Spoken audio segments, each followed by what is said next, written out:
comes to life.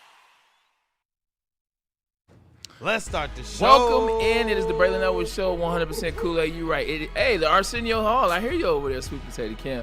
Welcome into the show. It's the Braylon Show on Woodward Sports 2.0. I am your host, who the show is named after. And it's going to be a great Wednesday. Shout out to my co-host, Anson Wells, in the building. As always, how you feeling over there, brother? I feel great today. We're going to have a great show. It's going to get a little hot in here, just like it is outside. It's getting hot in here. Yeah, it's definitely going to get hot in here when we start. So good. It's definitely going to get hot in here when we mention a certain owner that owns two franchises. Two of them. 100%. There's a certain owner that owns two franchises, but it's not necessarily going to be an attack on Chris Ilitch. It's not going to be an attack on the Red Wings. It's not going to be an attack on the Tigers. It's going to be an attack on the fan base. It's going to be a bit of an attack on the fan base because, we'll get into that in a second. But I want to start with this. I want to start here with this. You know what? Today wasn't necessarily going the best. Got some information. I'm a processor. When I get information, I process. All right, cool. This is the information. It's just news. There's no such thing as good. No such thing as bad. It's news and how you move forward with it. So I got some news, and I said, oh, my God, it's going to be one of those days. It's early in the morning. I'm in the gym, and I'm just going through the motions.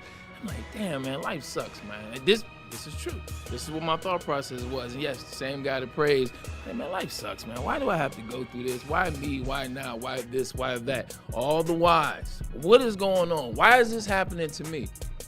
Well, legitimately about 2 hours later, I received some information. Remember when 2-3 months ago, told you that a friend of mine from the gym fell off the roof. He's a roofer. Fell off the roof. Legitimately, the day he had a meeting with my pastor, fell off the roof, cracked some ribs, had a concussion. He was knocked out. He was unconscious. Was unconscious for a very long time. Well, he woke up earlier in the week, but I got the call today that not only is he up, he's now talking. He's now conversating. In fact, I'll do you one better. I got a call from his wife, and guess who she was next to? She was next to Julian, who was talking to me, who told me they told him 6 months. Yeah, clap that up. Yes. Clap that up. Amen. Told me 6 months Thank to goodness. 2 years. And Julian said, ain't going to be no 2 years. It's not going to be a 2-year process. For shout out to Julian. Shout out to his wife. Shout out to his wife, Carolyn, for that process and getting me going and staying strong and staying tough. God woke him up. I say that to say this. Man, I legitimately got some news that was going to shake the foundation of my very day, Anson. Kool-Aid, Sweet Potato. I'm like, dang, this is going to be a terrible day. And then I got that news that Julian was up. Julian was conversational. And Julian and his wife called me to let me know they're good. I say that to say this, man. Like, no matter what you're going through, like, if somebody has it worse than you and they're trying to go on and they're trying to move forward. So don't get too down in the dumps by information because it's only one way to take information. It's forward. So I bring that message because now I'm here with my crew. Now I'm here with the gang, and now I'm here with you guys like Rando. You know what I'm saying? We in the building. This is family, and this is what we do. So I appreciate you guys. It's going to be a hell of a day. Just that fast, the energy shifted from, man, why me to, you know what? I could be in the hospital waking up from a coma.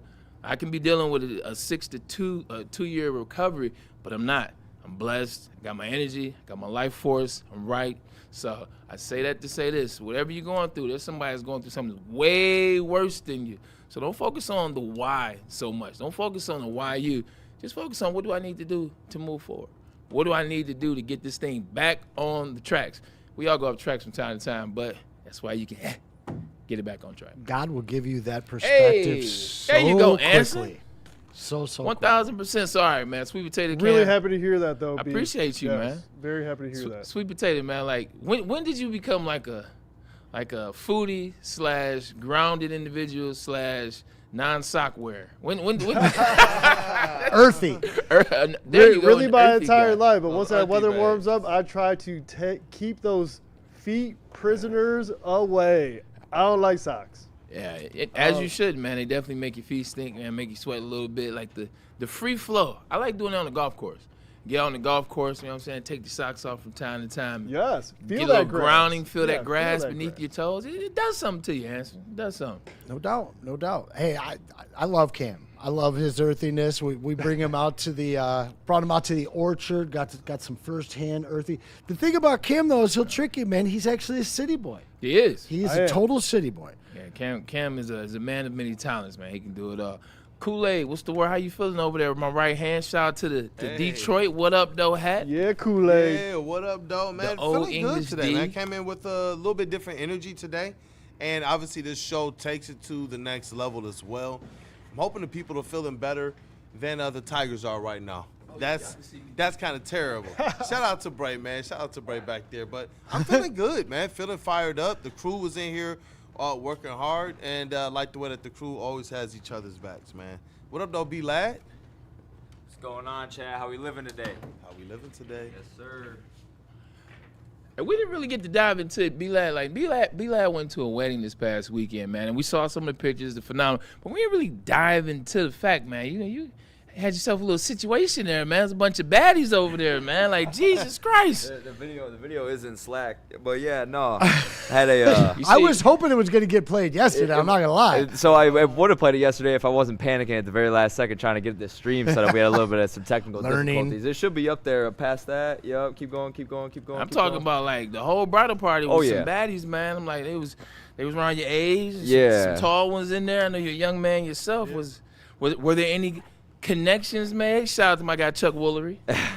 if you know, you know. Yeah. 2 and 2. You know, I ain't gonna say too much right now, but Okay. you know, That's smart man. you know me, I like to keep it a little confidential, but yeah, no, I had a great time. Met some really cool people. It was actually my wife's, or not my wife. I don't have a wife, but my friend's wife. She's Albanian. So that was my first ever wedding where I got to experience like a different kind of culture, a different kind of way to party and all that stuff. I learned some new dances here and there. Probably burned upwards like 3,000 calories on the dance floor, sweat dripping off my nose. Had to take the button down shirt up. Oh yeah, there's the video right there. Yeah, you'll see me. Right here. You'll see me walk in there here in a minute. This is my. It's a basketball family right there. That's clean, right? Oh, look at the slit in the Oh, skirt. yeah. Oh, Okay, yeah. some class, a little vibe, a little dancing. All right. Now, Yeah. what is the name of the maid of honor? The maid of honor. Her name is Clara. Her name is Clara. Oh, that's a nice So name. my. Don't call me Clara. You gotta say it. You gotta say Shout this. out to Yeah, Clara. exactly right. Yeah, shout out to her. She was amazing. A lot of amazing groomsmen. A couple of them that I've actually met for the first time because they live in different states, different areas, stuff like that. How is that? Which was very cool. It was actually we all felt like a family immediately Okay. as soon as we got together because we got together for the bachelor party in February actually. So Good two month. of the guys that they weren't able to make it because they run their own online businesses. They were traveling, doing some stuff like that. Big baller status, a little bit more baller than me right now at a young age. But they're doing their thing, and we had a great time out there. It was pretty sweet. So getting to meet them, get to meet the families, different kind of families. Got to give a speech. Which was Okay, pretty cool. How was the speech? I think it went smooth. I took a speech class in college, so I kind of learned to not look down and kind of stick to a script. So I wrote out some bullet points, mainly for my friend's wife at the time, just based off of some stuff to reference off of. For my friend who I was the best man for, I kind of knew what I was gonna say going into it already. Kind of already had that part planned out in a way. But yeah, so I, kept it with some bullet points straight off the dome, kept it as genuine as possible, and made some people cry. I shed a couple tears after with me and my boy up on the stage afterwards. So no, yeah, it was a great experience, and first time ever being a best man. So My man hit him with a football speech. 100%. He probably gave him that the Al Pacino speech from Any Given Sunday.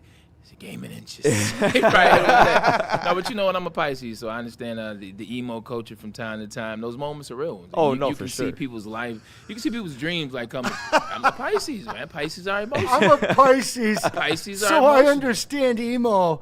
Pisces are emotional. Like, what do you want me to say? But no, I know a little bit of Albanian why he's over here cracking it. What's wrong with that? What's wrong with being a Pisces? I listen. They go hand no, in you- hand. It's a water It's a sign. Hence the very water works. accurate statement. There I you go. just didn't expect it from you. You're always an accurate man. I appreciate that. But I know that some one, that Albanian. one caught me off guard. I do know some Albanian. You ready for this? Let's hear it. Jaji. I am Jaji Braylon. You know what Jaji means? Jaji means uncle. Uncle. And the reason why I know I'm Jaji Braylon is because shout out to my boy Jimmy Valou. Hey, shout out Jimmy. His kids call me Jaji Braylon. Oh wow, there He you is go. he is 100% Albanian. So shout out to the Albanian Yeah. culture, man. No, real friendly, inviting culture too. Yeah. There's Give some you there's shirt some off their people back, out there. feed you clothes. Oh yeah, big time. Like we were fed well. I was shaking a lot of hands. Talking to a lot of the uncles and cousins and stuff like that. It was really fun, man. Very eye opening. It felt like a big old family when I walked in there. So it was- Now here's the $1 million question. Did you have to pay for your own tux rental?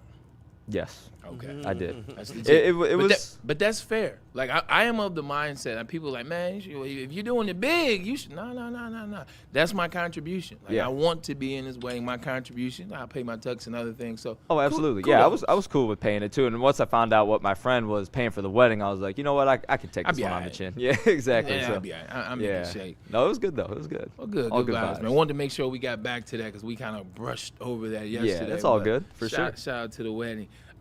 Last week was movement here in Detroit, and we like to focus on things that are coming up in Detroit from time to time. The Grand Prix is coming up. It is. Like, what's up with this year? Memorial Day came fast as heck. It was last week. Not typically Memorial Day happening before the 24th, 25th. And now the Grand Prix happens in May as well. Usually the Grand Prix is mid-June or early June. So Grand Prix, any aspirations to go down and hear that roar of those Indy engines? I think they moved it up because they knew the Tigers were going to be trash. They knew we had nothing to do, nothing to talk about, and they worked their schedule around Woodward Sports. So they handed us a little gimme on that one. I love that it's back. I'm still not sure I love the location and the track, but it's yet another example of an event that's Explain bringing that. people. Go a little deeper on that. Like for the people that don't know out there, explain where it used to be, where it is now. Yeah, I mean Belle Isle.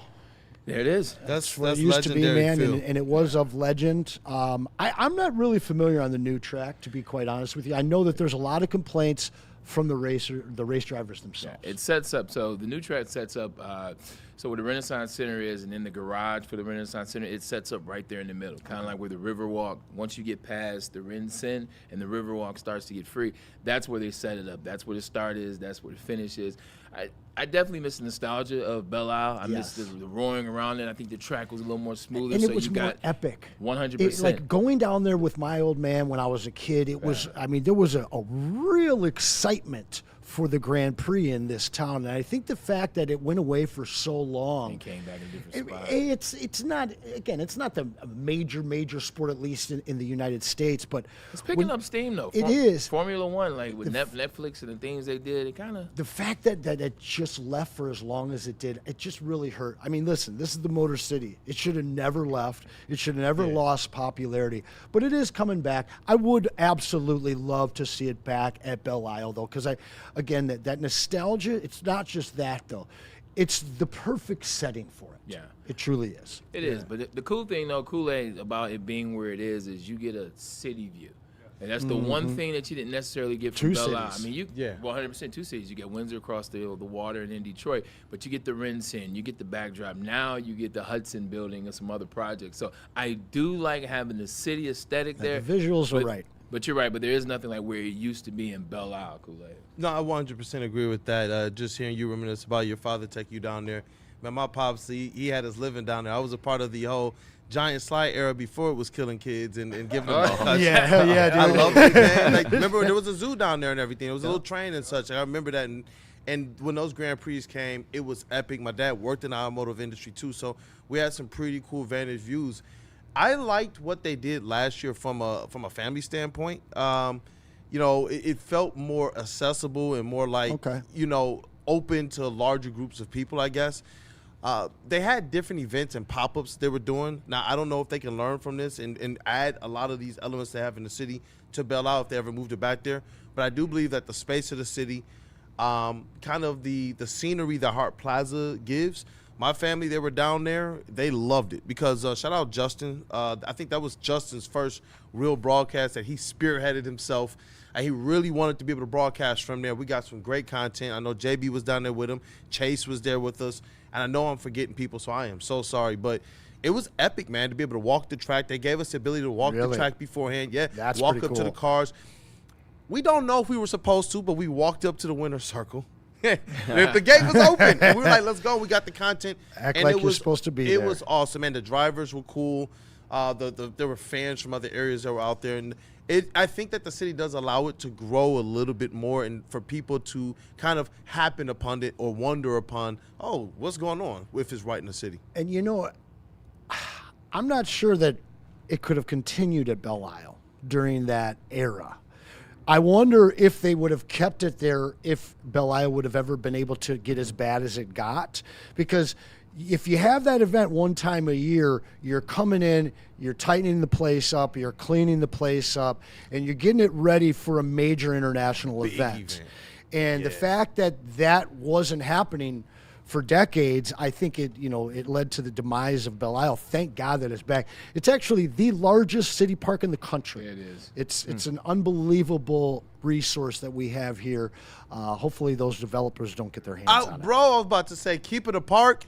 Keep it a park. Keep it free to the people. Because ain't nobody be able to afford those houses anyway, except for the ultra landmark elite. Like, when I saw that, and I saw that this is an individual who's been doing this and making these attempts for years to try and get access to this island so he can own it or rent it for elitists and billionaires. Nothing against elitists and billionaires. Look, you earned your spot, but a free park that's been a part of the heritage of Detroit the way it has been for not just Detroit, but families in general.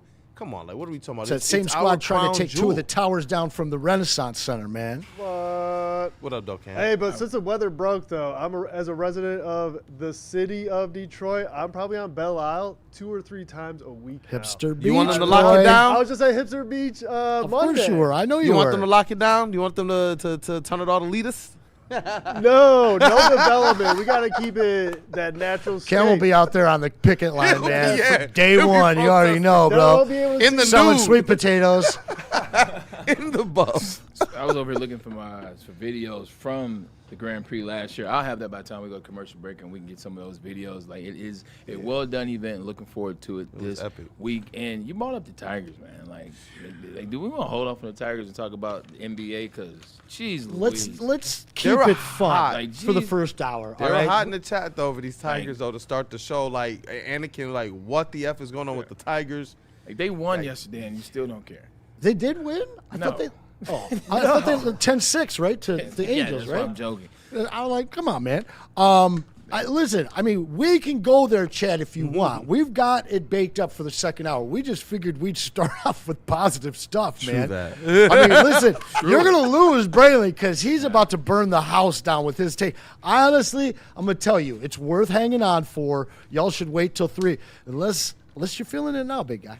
The Tigers stink. Hey. The Tigers stink, and it just sucks. It sucks. We can talk about it now. Like 10-6, like the Tigers give up another lead, another situation where you can get a win on the Angels, who are 50-50 team right now. They're 500 team. Well, thanks to you, they're no longer 500. They're one game ahead of 500, and they're winning their division. It just sucks to watch because it sucks to watch the Tigers because realistically, they are the same ball club they were 3 years ago as it relates to the bats. Well, we got the polo. Well, and I mean, everything's failing. You look at the bullpen, and you sent in a stat to us before the show, blown 11 leads the bullpen has in the 6th inning or later. League average 5.5. Next closest is 8. Our frontline pitching, the guys we're spending big money on aren't panning out. Realistically, I've never felt great about this team. You know, I've battled with the baseball guys. Oh, they're going to win why are they a shoo-in for the division? I don't get it. You know, and we've seen it took a last-minute absolute historic run to win the division and a historic collapse to barely make the playoffs. This is largely still the same damn team. You continue to give these 4A guys an opportunity, not just an opportunity, but too many innings. And it's tearing the franchise apart. It's tearing the city apart. It's tearing the fan base apart. And Bray, as you astutely pointed out, Right. There is a common thread there. A very serious common thread there. Realistically, it's just one of those things where, man, like the Tigers have been the same thing for the last 3 years. Like, you're legitimately asking the question: Is Spencer Torkelson going to turn the corner? No. No. Like these players were waiting for. Like, what is the player that you trust on this team outside of Riley Green? Like, who do you trust? Like, they keep parading these rosters out here every game in and game out. And you're like, huh? A rookie. Like, that's who I trust. Like Jemiah Jones, this is who we trust. Winsell Perez, this is who we trust. And then the thing about it is when you talk to the fan base, well, 2 years ago, this ain't 2 years ago. This ain't 2 years ago. The Tigers aren't going to go from being, a 0.2% chance to get into the playoffs. Is that what you want, They'll though? never do that again. Is that what you want? Is that what we supposedly built this team up? Literally 2 years ago, you're saying it's not the same, but what is different? If you're saying that it is the same, like, is that what you want? I don't get that. Yeah, no, you want to be better, and they haven't been better. You know, outside of pitching, which is they keep trying to make better and better, and that was the move they made. Framber Valdez, they bring him in. They bring in Justin Verlander. Once again, it's a distraction. You didn't bring in any bats. You know, you went and paid. You offered Gleyber Torres again. Here's Gleyber Torres, brought him back. We didn't think he was going to sign. Why not? He's fleecing you. Of course he's going to sign. Of course he's going to sign for that $24 million that he got. So I don't understand how you're going to parade this out here thinking that it's going to be different this time around. Like, are you waiting for Javi Baez to save you? Parker Meadows is going to be the guy to come save you? Where are you at with the fan base on all of this? Like and we'll get into that. Everybody keeps talking about how bad the division is. Like, that's what it is. Well, the division's bad, so we say, so what? The division is bad because you're in it. And the problem is they're playing like down to that. We suck in our own division. That's the worst in baseball. Why are you planning on just winning a bad division instead of going out and the intention of dominating a division you can easily dominate because it's so bad? Like, their mentality is such loser mentality. I mean, it's SOL. It's SOT mentality. Yeah, that's on Scott Harris. Yeah, that falls on Scott Harris. Like, believing that this roster is going to somehow do what it's done for the last 2 years, which is sneak win. Same roster. It's just not going to happen. Like, it is the same damn roster. It's just not going to happen. So I was just going to say, it feels like a similar built roster with just less that you really believe in. Once you see the way that it ended the last 2 years, the fans are almost apathetic. And I see them in the chat here. And the poll started early with, do you want to talk Tigers now or later? It started off with later. They don't deserve our time. And then it kind of took now. Burn them, Braylon, with 54% of the vote. And we do got Michael Wary, too, who apathetic again. Can we not talk Tigers? Stomach can't take it with the $2 super chat. And it just sucks because of the expectation we had for a squad that literally just had 6 all-stars. 6 all-stars, man.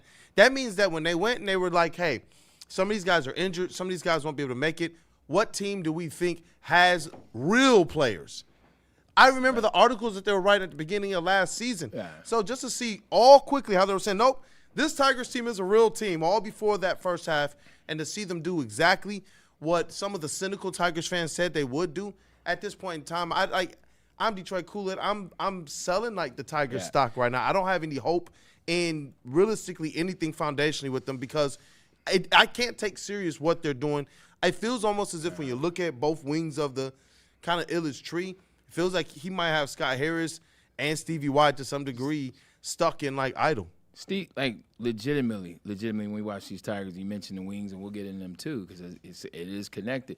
When you watch this Tigers lineup, like who are the guys on the lineup? Who are the guys that you believe? Like if you were not a Tigers fan, or you turn on this team and watch it, like, who are you cheering for? Who are you watching? Who do you think is a guy outside of K-Mac? Right. Like outside of K-Mac, and Dylan Dingler, who's having a really good year. Dingler is having a really good year. Riley Green, I guess. Outside of that, is it Cole Keith who can't hit? Is it Spencer Torkelson who can't hit? Is it Zach McKinstry who can't hit? Is it Greg Workman? Why is he playing? Is it Matt Vierling? Matt Vierling has been touted as one of your best players. He wouldn't even play on another team. And this is baseball novice conversation right here. So I just don't understand Scott Harris and what he's doing with this Detroit Tigers team. Realistically, you do not care about the best. Do you know what you're doing? Like, do you know what you're doing? Like, it just does not feel that way. It does not seem that way. We're parading the same lineup for the most part that we've been talking about for the last 3 years. And because they keep stumbling into the playoffs, because the pitching has been outstanding, here we keep saying, oh, we're good. Oh, they're going to make it happen. Oh, it's just not the case. And then when you talk about their sister team or their brother team, the Red Wings, same thing. Same thing. Most guys, like, it feels as though the Detroit Red Wings, what they're doing is like, you know what? We'll take your second line guy and make him our starter. Yeah, we'll take your we'll go get a team's second line guy, and then we're promoting to be a starter because he'll start for us. Won't start for this team. He can start here. He can be our star. Like you mentioned, 6 All-Stars. Yeah, I was in Cleveland. We had 6 Pro Bowlers too. 3 of them were like, yeah, you snuck on the list. Congratulations, Dave Zastil, Ryan Pontbriand. Like, they're not real All-Stars. So I'm just saying, like, it just sucks. And fans, you have a part in this too. Fans, you have a part in this too. You know what the fans' part in this is? Stop trying to hold on to all these players whenever they do they have one moment. Kerry Carpenter had one moment, and all of a sudden you start calling him Kerry Bonds. Kerry Bonds, and he's the guy, and he's the stop wanting to hold on to this player. You legitimately want to hold on to players that have moments or that were drafted by us. Hey, he's homegrown. We got to keep this guy. We got to keep that guy. You want to keep this guy, but you also want to make big moves. But you also want to change the team, change the culture. You want to bring in players that can play. You want to bring in real all-stars, but you don't want to give up anything. That's where I charge the fan base. To do something you've never done, you have to get rid of something you've never done. Logistically, some of these players that you guys think are here forever, they're not. Lucas Raymond, he's not here forever. Ooh. Dylan Larkin, he's not here forever. He doesn't have to be. Where's the trade at? Is Dylan Larkin a trade piece? Is Lucas Raymond a trade piece? Yes, because you haven't been to the playoffs in 9 years. What are we holding on to? And with the Tigers, Same question there. Everybody is up Scoops. everybody is up on the Tigers with the exception of K-Mac. K-Mac is the only guy that will not be a trade piece for me if I'm in the front office of the Tigers. It's Kevin McGonigal. Everybody else, if I can get something that would make this team a lot better, 3 players, whatever it is, yes, you're on it.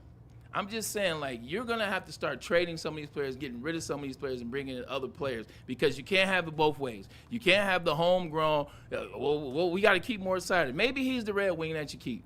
But maybe he's not if a deal out there is better. So I'm getting tired of the fans and wanting to keep all these homegrown. Well, we can't get rid of him. We drafted him. All right. And you just keep watching other teams getting better. Other teams. Look at the Buffalo Sabres.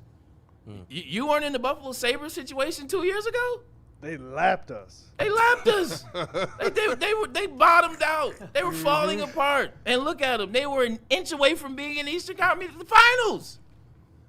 So when I watch both fan bases, when I watch both teams, both fan bases, like something has to be done. Because holding on to these players that are they're like third, fourth team, man, on a lot of these other teams. This is novice conversation, but just watching, not even X's and O's. Not even knowing the ice, not even knowing the diamond. If you just watch those games, you're like, this team sucks. Chat's fired up. Yeah, you see him. The chat's fired up. And I mean, I'm getting everything from Kate is a fraud. We need Giannis. Yeah. Somebody who's played over 57 games one time in the last 7 years. All right? Yeah, Giannis but I is in mean, the playoffs this year? Torkelson needs to go now. Yeah. Larkin is mediocre at best. Braylon, you can't trade Larkin. I mean, fans are all over the place right now. Because he went to Michigan? Probably Look, Dylan, too. He needs to go as well. Trade Riley Green. I can't trade Dylan Larkin because he went to Michigan. Look, I love that he went to Michigan. And I love how he plays when he plays in the Worlds. And I love how he plays in the Olympics. He doesn't play the same way here. And he's one of the only trade pieces that you can get something back for. Do you want your franchise to move forward? Do you want your franchise to get better? Or do you want your franchise to hold on to players and make you feel good about yourself? Like, yeah, man, they're homegrown talent. Man, get out of here with that. And here's my thing is, like, you can't trade Larkin. But what if Austin Matthews is available? What if Jack Hughes was available? Which he was available at one point. And wanted to be here. So you're telling me right now you wouldn't package a deal with Larkin and somebody else and a draft pick or two for Austin Matthews that immediately makes you better like that? Just make it make sense. Jack Hughes was so pissed that he lied on camera. Literally. Jack Hughes wanted to be here, and then they didn't want to have him here. And then he goes to Minnesota, and then what did he say? He said, well, Minnesota's close to Michigan, too. No, it's not. No, it's literally the same distance. Where he's at in Minnesota is the same distance from Detroit to Atlanta. Think about it that way. Straight down 75. Close to Sheboygan. Whatever it's close to. He wanted to be here. His family, his parents live here. He's literally from here. Well, I know he was born in Florida, but he played hockey in Michigan. He wanted to be here. I love my city. I love to be from Detroit. Like, I love that I'm born and raised in the Mitten. I love being able to turn my hands around and point right here. I actually have a dot where I got a rock stuck in my hand way back in the day. So it actually is exactly where the Detroit part, where Detroit is. I love that fact. I love being from Detroit. But our fan base, our media, we're too nice. I think we're too nice to these GMs. I think we're too nice to these owners. I think we're too nice to the players. Like any other city, when you're looking at what your franchise has done, whether you're talking about the Red Wings who cannot get to the playoffs, or you're talking about the Tigers who just will not get bats or will not get players where you're just like, that guy's a player. That guy's going to do something. That guy's going to give you fielding, and that guy's going to be a consistent bat for you. You guys support him. You back him. You make excuses. You say, well, we can't get rid of that guy. At some point, you will have to choose a side. And that side is either I'm just 100% on with the Detroit franchises and their front offices. You know what that means? That means you can't complain.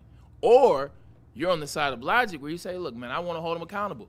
Because if you're going to hold these franchises accountable, the Tigers and what they're doing, it ain't it. The Red Wings and what they're doing, it ain't it. It's not. And you know what, man? I think you're on point there. With the Pistons and the Lions, I've heard people say, well, you guys believed through some dark times there. I said, no, wait. We believed once the Lions made regime change and brought in people that we respected from an NFL acumen standpoint. Then we knew we could believe. Before that, no, there was some dark times with the fans, and we all said the same things. It's the reason why Anson has been able to have some of the battles with them that he's been able to have. And with the Pistons, they got the right draft picks. So we all knew this. If you can build around these young players the right way. But when you come up to effectively the Tigers and the Red Wings, it continues to be this consistent aspect of hodgepodge. What can you hodgepodge together? And that, to me, was what was completely different between Chris Ilitch and Mr. I. Yeah. He didn't care about the hodgepodge. It was like, bro, what does it cost to win? If we're going to step in front of people and say we're about winning right now, they took that approach seriously, whether it was what they tried to do in the draft and they didn't always get it right, or the money they tried to spend, but they didn't always get it right. But this concept now of effectively allowing your GMs to stand on the front line while you guys continue to try and shop at the bargain bin to have big boy effective results. That to me is just like it's like a slap in the face to the fans. And I know the fans want to believe in some of the things we see, but I don't quite think these two organizations are operating the same way that we saw the Pistons and the Lions doing, at least in some of the more important or integral parts when they were building up. And Mr. I, realistically, the players that he was spending money on could play the game.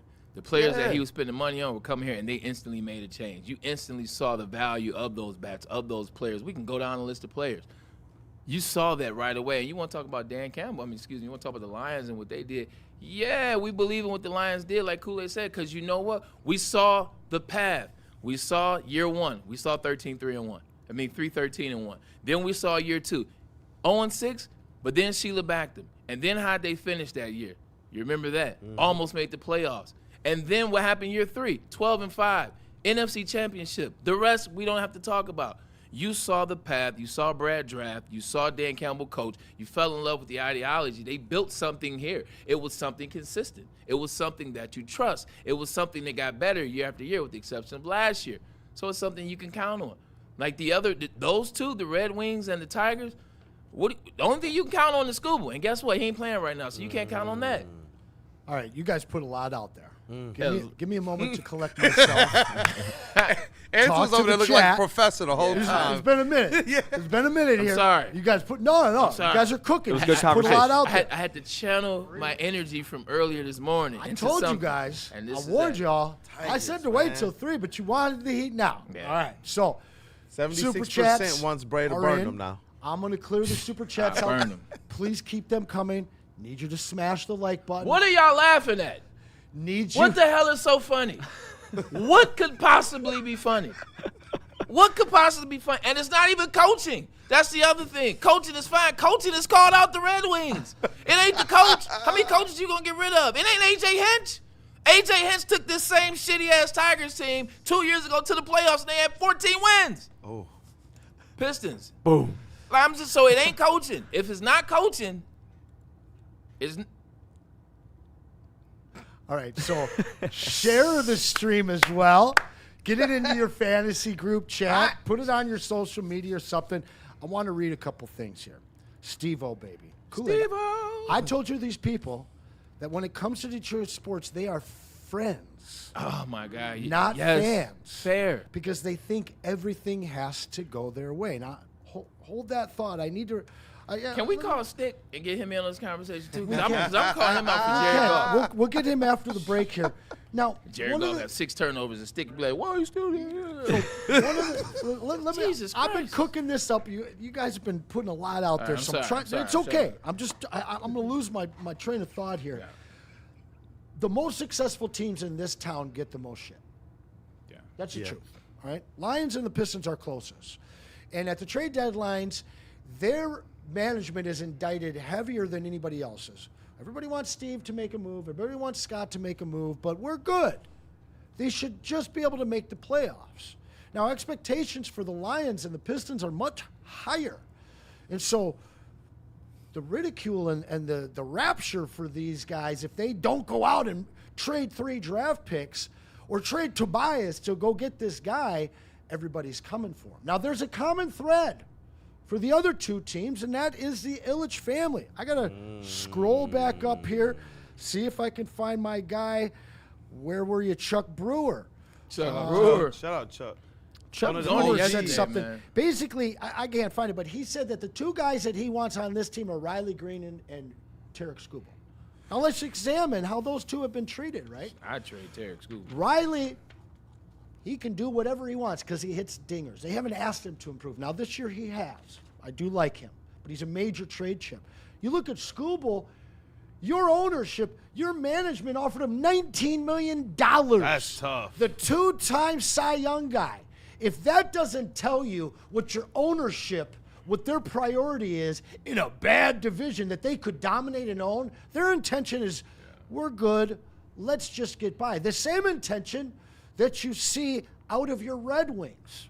So while you guys are busy throwing Brad Holmes under the bus because he's our best general manager we've had in 70 years in this town, you're mad at him because he's not trading 3 first-round draft picks for your defensive end of the year. Okay? And now Yes, you're sir. looking at the Tigers and you're giving them a free pass while they're trading your 2-time Cy Young winner to a 19-year-old He's leaving. He ain't gonna be here. Not 19-year-old. $19 million yo. insult. You're So 19-year-olds, huh? listen, now you look at A.J. Hinch, right? A.J. Hinch is the best part of the Tigers. I agree. He's better than anybody else, maybe save Tarek Skubal.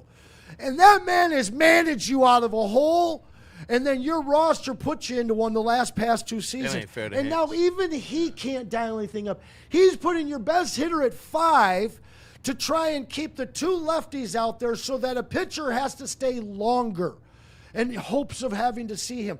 The man should be hitting second behind Magoo hitting leadoff. You're that bad that your best asset, A.J. Hinch, is out of answers. And you guys want to fire Brad Holmes because he didn't get you an edge. The problem is That's a not good the point. Pistons. The problem is not the Lions. The problem is a common thread in Detroit. That's a good point. That's a we great we point. hold them to such high standards, and I think it's because That's a good point. Because They're they've been right- here they're for right decades, there. man. That's why they get But the free Tigers pass. and Red Wings are getting that absolute. They get a certain pass that I don't think the Pistons Lions do when they're the teams that I believe are operating in the ways that we actually want the Tigers and the Red Wings to operate. Yeah, that's 100%. The Red Wings, they don't get pressed for 2 reasons, and they're really one and the same. They don't get pressed for who the GM is and what the GM did. That's 100%. Like, But we love Stevie. and we all Watt. fear the And- divorce. We love him. Hold though. on, hold on. Hear me out. I love Stevie White too. I told this story before. I tell it again real quick. 2003, we're about to play Ohio State. Lloyd Carr always has somebody, like a special guest come speak to us the night before the game. So this was no different. Legitimately, I'm in a hotel. I saw him before he came into the full team meeting. I was like, I know that's not my captain. I know that's not number 19. Stevie White came to speak to us. The only time I beat Ohio State, Stevie White spoke to us first. Ooh. So when I tell you I rock with Stevie White, I still remember when they got swept by the Devils. I was crying in Bennigan's. Like, realistic, I rock with the 4 Stanley Cups. I rock with the leadership. I rock with the mystique. I rock with all that. That day is come and gone. What have you done for me lately? But they don't want to hold him accountable because of what he is, because of what he is. And I say it again, it's because of what he is, and I get it. But if you want success, you're going to have to start holding him accountable. And the Tigers, the reason why they don't hold the Tigers accountable because they never believe in the Tigers. Like, tell me when you actually really believed in the Tigers. I think they look at what happened in 1984. It's like, all right, look, man, it happened in 84. I don't think it's going to happen again. 06, did you believe? I did. Hey. And how'd that work out for me? In 13, did we believe? No. In 12, did we believe? No.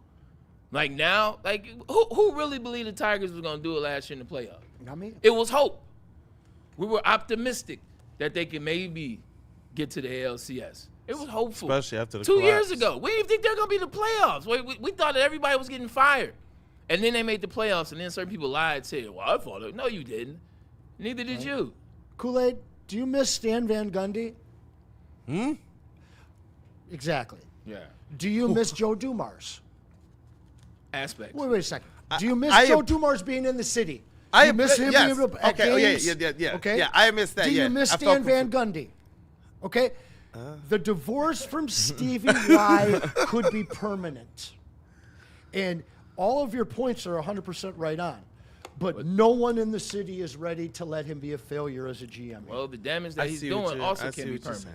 You know, and listen, I both see what things you're can be saying. true. Yeah. And the problem is as Steve-O said, Detroit fans are friends, especially when you got some chips, 4 of them. Yeah. So my man Stevie he's got so much leash, man. Like he's got so much free reign in this town because we're all terrified of divorce. Because we saw it. Stafford was a divorce. All That right. is true. Isaiah was kind of divorced too. He was a Raptor. And that's why they fell And we in saw love. Stevie and that's Y why he have fell in love with success Jared Goff. before us. So he fell in love with Jared Goff. 100%. He was man. discarded. She was the You like one of us. You Can't like, get come over on. one until you're And under the then- next. Then you start having some success. Oh yeah, you come over here. You're like us. You're with us. Yeah. So look, it sucks. And at the end of the day, you know, it's one of those things where you think you're going in a different direction. You're hoping you're going in a different direction. Like the Tigers they're not going anywhere. And you'd be an idiot to think this team is going to make it to the playoffs because of some crazy thing they did 2 years ago. It's not happening. So they're Like, not good. The Tigers legitimately have to be 26 games better than the Guardians now? Okay, so they're not good. What tells you the Tigers can be 26 games better than the Guardians right now? Poll chat. Down the stretch. Poll chat, because we really do need to pay some bills. Ooh, yeah. Are you in rebuild mode or are you in retool mode? Because it's clear we are not good here in Detroit. Yeah, realistically. Boom. All right, Anson, let's calm down, man. You know what helps people Woosah. calm down? Can you give me that? Can you give me that little breakdown that you gave yesterday? Just take your time. Close your eyes. Close your eyes. Visualize. Breathe. What do you want to happen? How do you want to happen? How do you get there? First, tell me a little bit about it. I know how I get there. I Woosah. just head right down the Woodward to 12 Mile. It's in Berkeley, it's Loop. That's where I'm going. That's where I'm going right after this show. Oh, Listen, I'm on the way. Loom is our partners, and they've got really just my favorite dispensaries in Michigan. They're the boutique dispensary, and they've got an amazing staff. They're super helpful. And, well, why don't you let Woodward be your club? We'll save you 30% off. When you go to their website, loom.com, or you go in person, all you got to do is mention that WSN30 you see on the screen there. You can scan the QR code with your phone. It's going to take you right there and get you set up. And the first time you order, you're going to get a whole bunch of free stuff. Actually, the first 3 times you order, you're going to get free stuff. I love them. Ask for MJ when you head on over there. Check them out, loom.com. Art and Jakes, man. They're not a regular sports bar. They're the sports bar. With over 80 wall-to-wall TVs, 22 draft beers on tap, and a menu packed with fan favorites, it's a cool, chill spot to pull up to, man. Look, they're all around the state. You can go check them out. They got them legitimately around the state. And every time you go in there, you get the same thing. You get great service, you get great food, and you get great beers on tap for that sports experience, man. Pull up, scan the QR code above my head, or just go and enjoy it. I tell you this, you won't be disappointed. It's game on at Art and Jake's. Wings, burgers, pizza, and ice-cold drinks served up with attention to detail. Wall-to-wall TVs, great service, and a vibe that keeps your crew coming back. Art and Jake's, a sports bar setting with a fine dining flavor.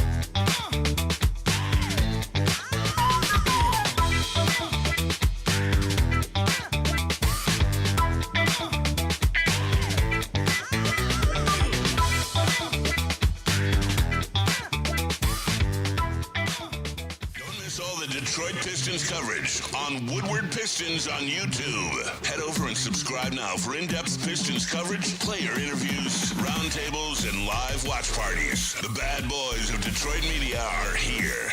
Woodward Sports.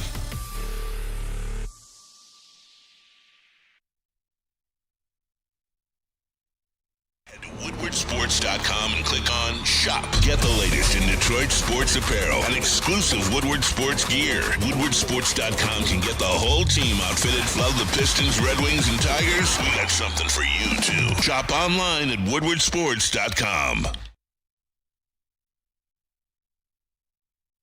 Planet Fitness now has even more best-in-class strength equipment. Join today for $1 down and save. We're stepping it up. We're not slowing down. Finding new faith, new focus. Love that new equipment smell. So, you in? Join the club today. Save when you join for just $1 down, $15 a month. Planet Fitness. We're all strong on this planet.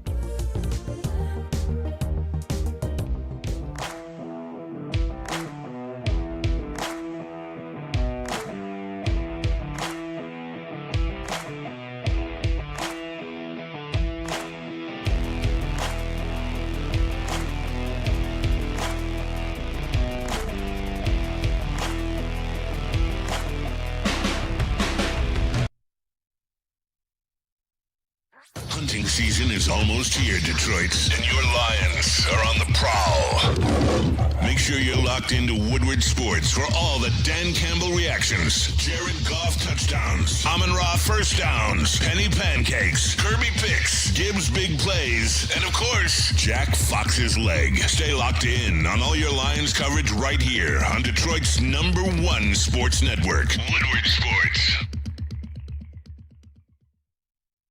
Planet Fitness, where your fitness is essential. Look, man, we're all strong on this planet, and that planet is Planet Fitness. Squeaky clean gyms, trainers on staff, and no judgment. Come on down to the gym. Like, how many times do I have to come up here and convince you to come down to the gym? I don't need to convince you. Like, you see the gun? You see the gun? You see the face? You see the energy? You see the vibe? That's because I go work out at Planet Fitness. That's because I get my morning started off right. When everything looked like it was going to go wrong this morning, I was in that gym. I was ready. I cleared my head, I reset the deck, and I got on with my day. That's what you can do. Starting your journey, continuing your journey, or excelling your journey. Do them all, but do them at Planet Fitness. It's summertime, guys. That means it's IPA season. And I'm going to tell you right now, Founders, our partners, Old School Michigan Brewery, well, they're celebrating their 15-year anniversary of all-day IPA, guys. Citrusy, crisp, and refreshing. It's really that perfect blend of taste as well as performance because it's 4.7% alcohol by volume. And that's going to pace you all day. Whether you're at a tailgate, whether you're out camping or out doing whatever you do in the summer, make sure you're doing it with an all-day IPA from Founders. But please, drink it responsibly. And we already back. I know a lot of people in the chat are like, man, like, Braylon doesn't know anything. You know what? Look, you may know more baseball than me. It's cool. You may know more hockey than me. You probably do. But at the end of the day, I know what franchises look like when they make the decisions to be winners. Like, I have been in cities and I've seen guys pull that trigger. I was in Cleveland, played for the Cleveland Browns, and I saw us bring a couple of free agent veterans in that could do the job. You know what we did? We won 10 games that year. Like, I saw the change. I saw the Cleveland Indians. Now the Guardians. I saw the moves that they made with Kevin Youkilis and those guys back in the day. When they went from borderline, middle of the road to champion to beating the Yankees to almost, like, I saw that take place. I remember being in Seattle and I saw the moves that they made, the people that were brought in. You know what, we need a running back. Let's go get Marshawn Lynch. Let's fit him in here with the system, along with draft picks. So I've seen moves being made and I've seen people that care. So watching from a novice standpoint, it just doesn't look like moves are being made to bring in players that can change the trajectory. It seems like players are being brought in to maintain where you are and hoping you stay there. That's all. If you guys seen Kevin Youkilis' social media, let's talk about the super chat.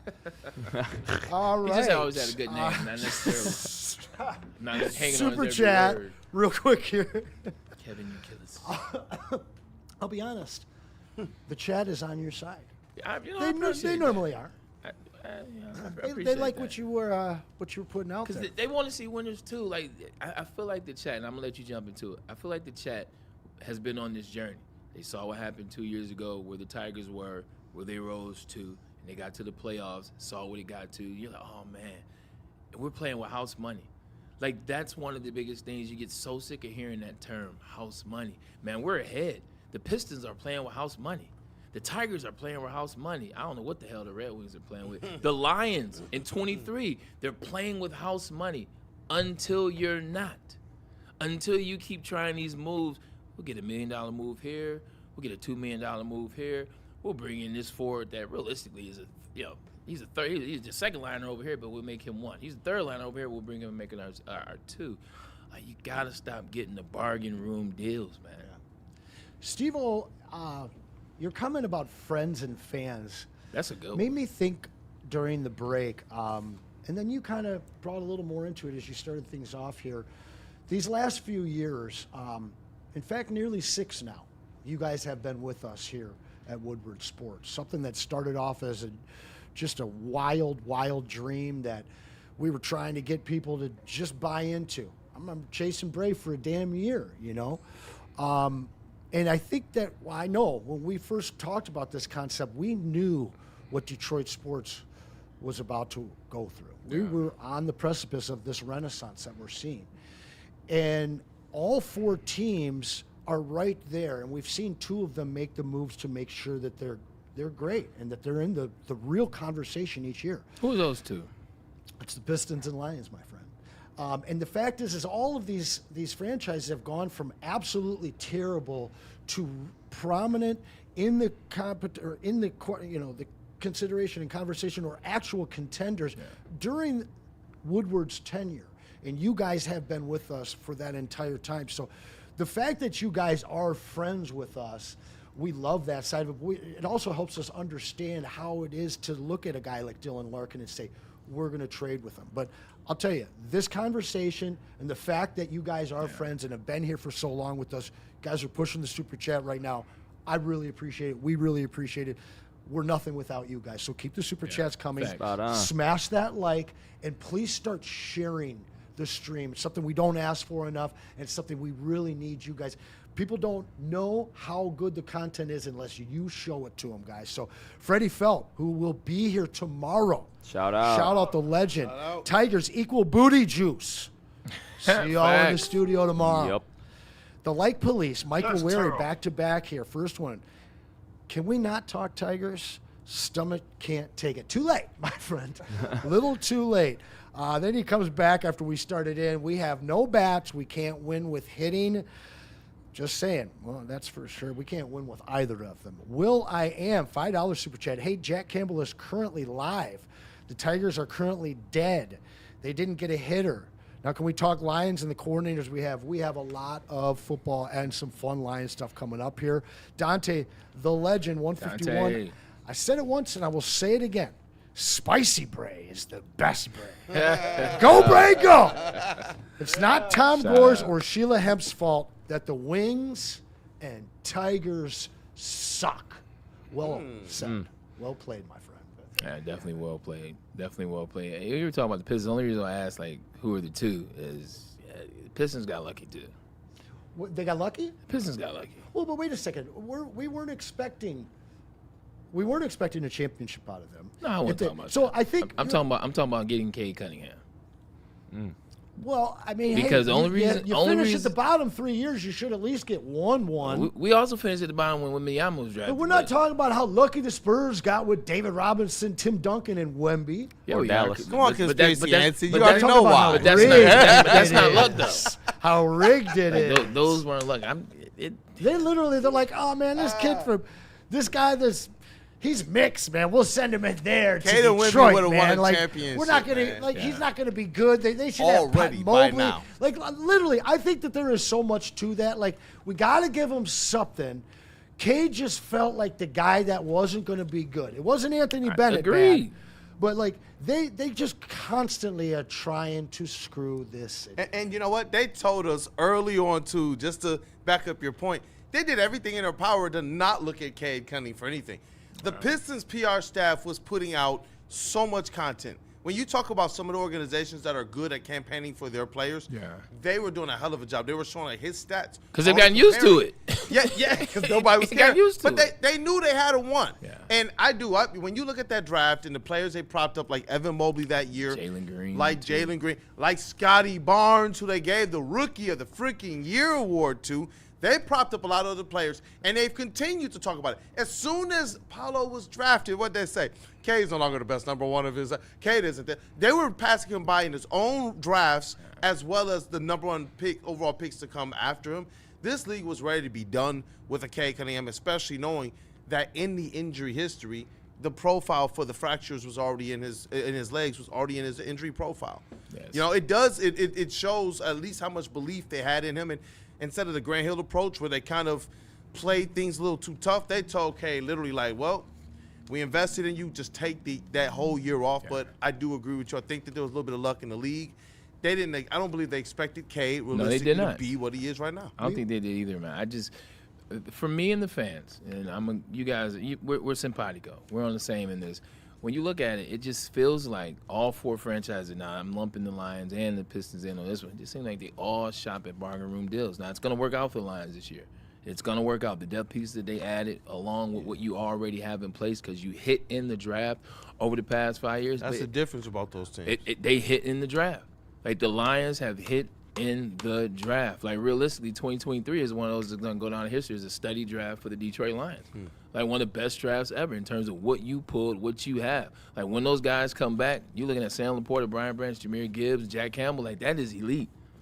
Like, they drafted well. But everybody else, look at the Tigers. Like, who'd you go get in the offseason to trade deadline? The Pistons, who'd you go get in the offseason to trade deadline? Yeah. The Lions, who'd you go get in the offseason and the trade deadline? The Red Wings, I don't even want to talk about that. Like, it feels like all four franchises are doing the exact same thing. The only difference is the draft picks of the Detroit Lions and Cade Cunningham being number one for the Pistons. You mean the draft picks of Troy Weaver and Brad Holmes? Troy Weaver, his name has been coming up a lot lately. Dude, you guys remember when he got axed, I said it was a mistake. Everybody threw all the flowers at Trajan. Trajan was handed the cleanest slate in the NBA. Oh, the org tried to keep Troy Weaver, too, just like they kept Dwayne Casey. They wanted him here. They put that out in the release, like, yo, we wanted to retain him. Obviously, Troy Weaver is a very, very wanted man in NBA circles, and he lands on his feet quickly. Troy Weaver got fired for one reason.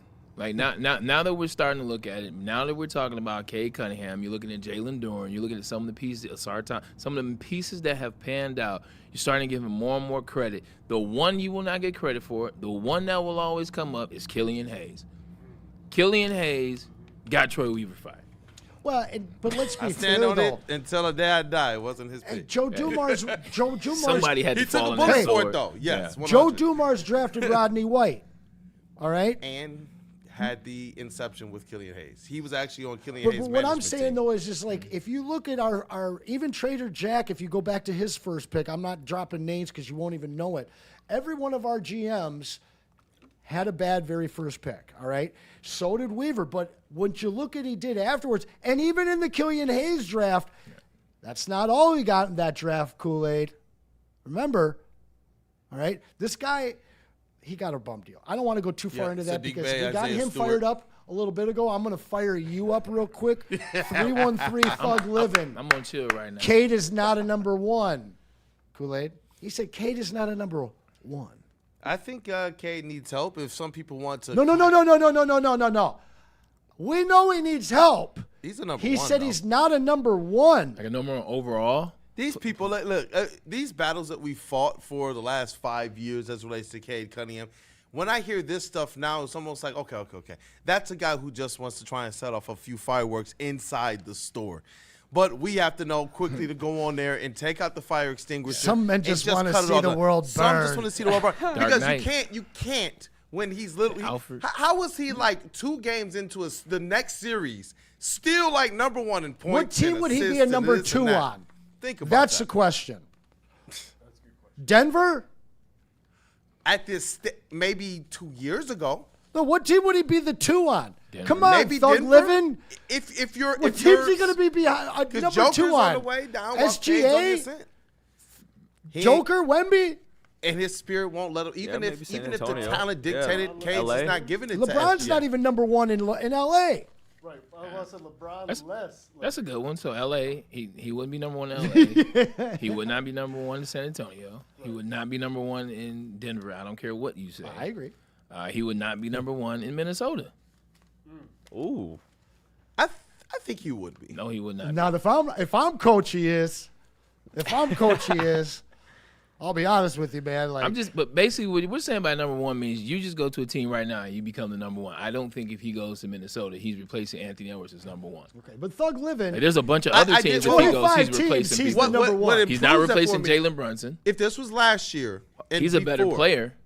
Do you I think might that the agree Knicks with would trade Jalen Brunson straight up for Cade Cunningham? Because I think they'd do it in a heartbeat. No. No? I do. The two-way ability? No, that's bullshit. Like, realistically, New York has already crowned him damn near the best player that ever played for New York. That has ever played for the New York Knicks. From that perspective, yeah. New York So, wouldn't do no, it from that. be real. We know who's better. We know the best player between the two resides here in Detroit, 1,000%. But you're talking about that friend? No, they're not going to go that debate between the two of them was real quiet this year. It was. But it'll be back this summer. What honestly? They're going to have to win 4 games for it to really be back, but just the fact that he's in the finals, it's over. Cade's in Cancun.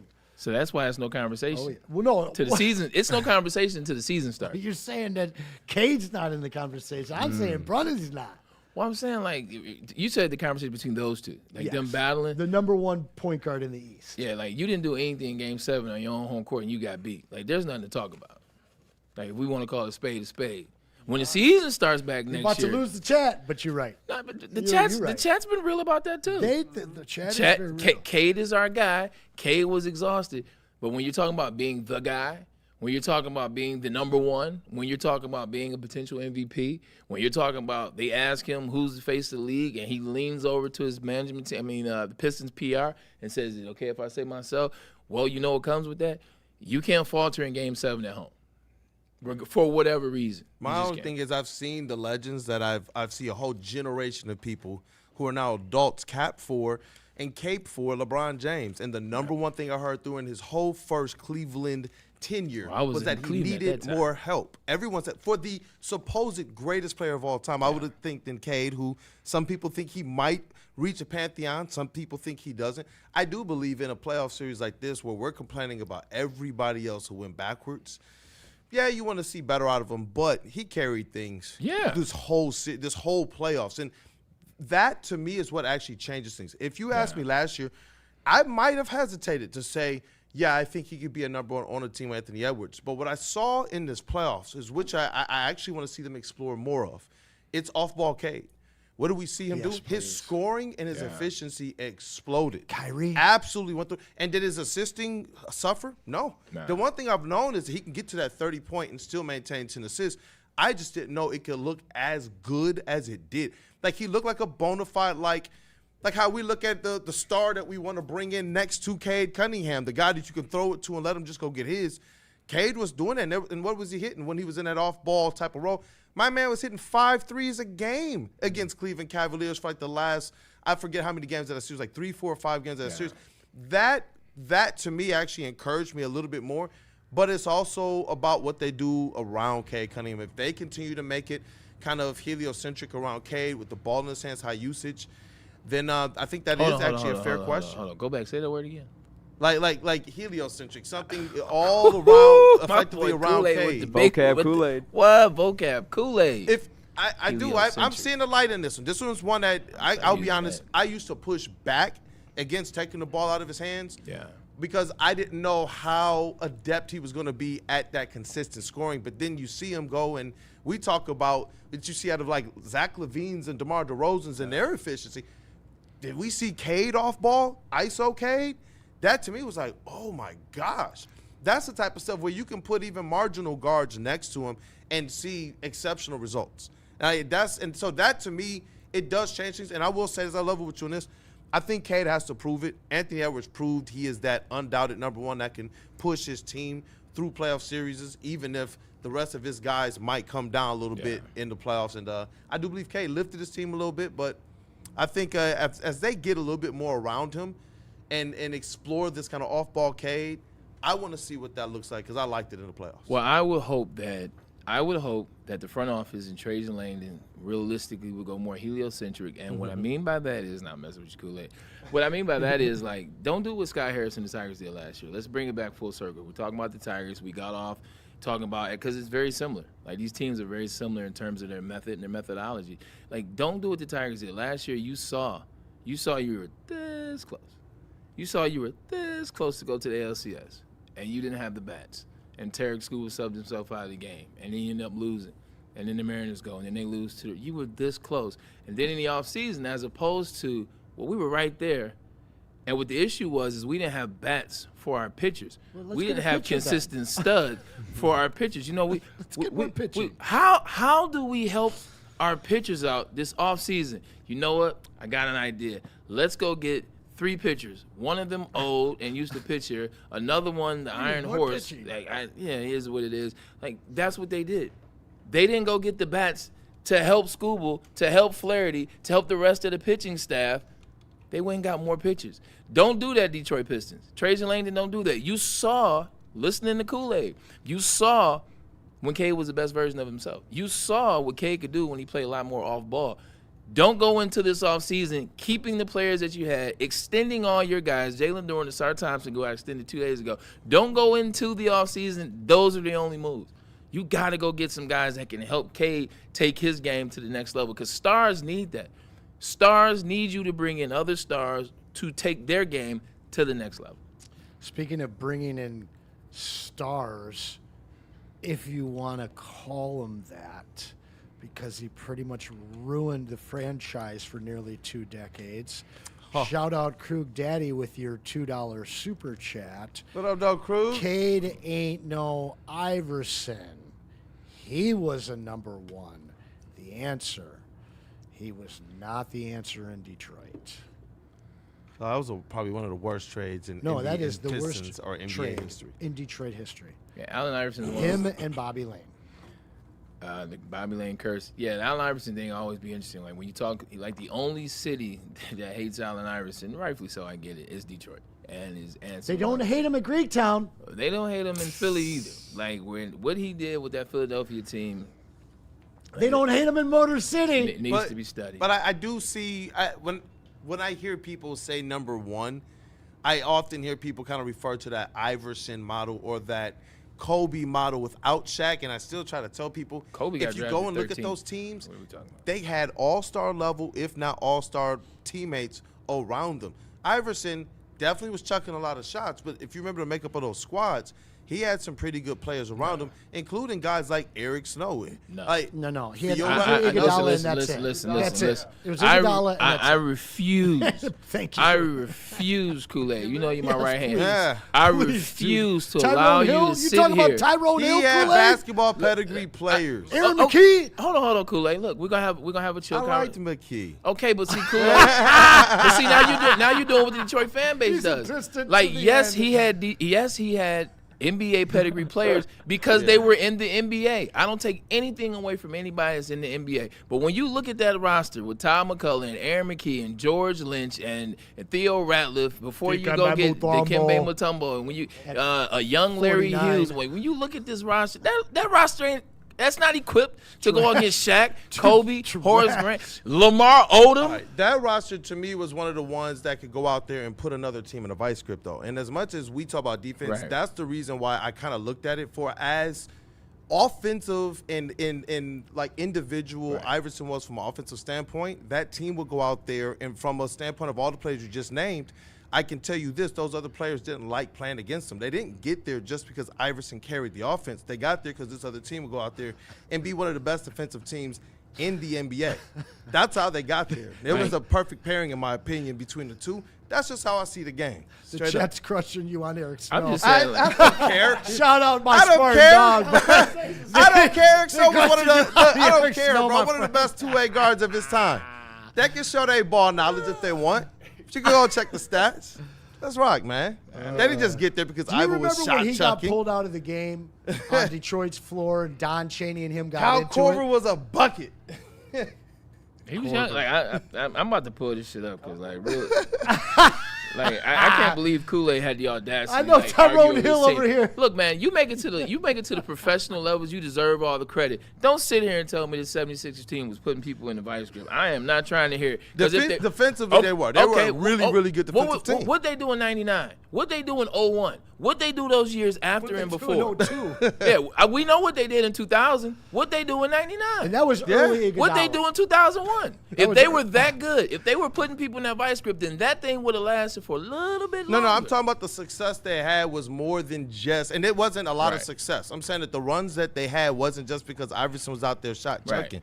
If you look at the makeup of their team, other people are scoring the ball, other people are rebounding, other people are defending, other people are at the rim blocking shots. People are spreading the floor for Iverson's space and things of that nature. The way that team was built was one that was designed to accommodate Iverson. So you're not going to go out there and find another ISO player and put him next to him. They specifically went that route on offense. But I'm telling you, if it's just his 40 points a night, you're going home with an L every single night. I'm not saying that they had the super friends or super teams out there, but that was during the era where you could literally win games with one star. That was before the era of people going out there and stacking things. And they did, because Allen Iverson had 48 points in game one. What the rest of the team had in that win?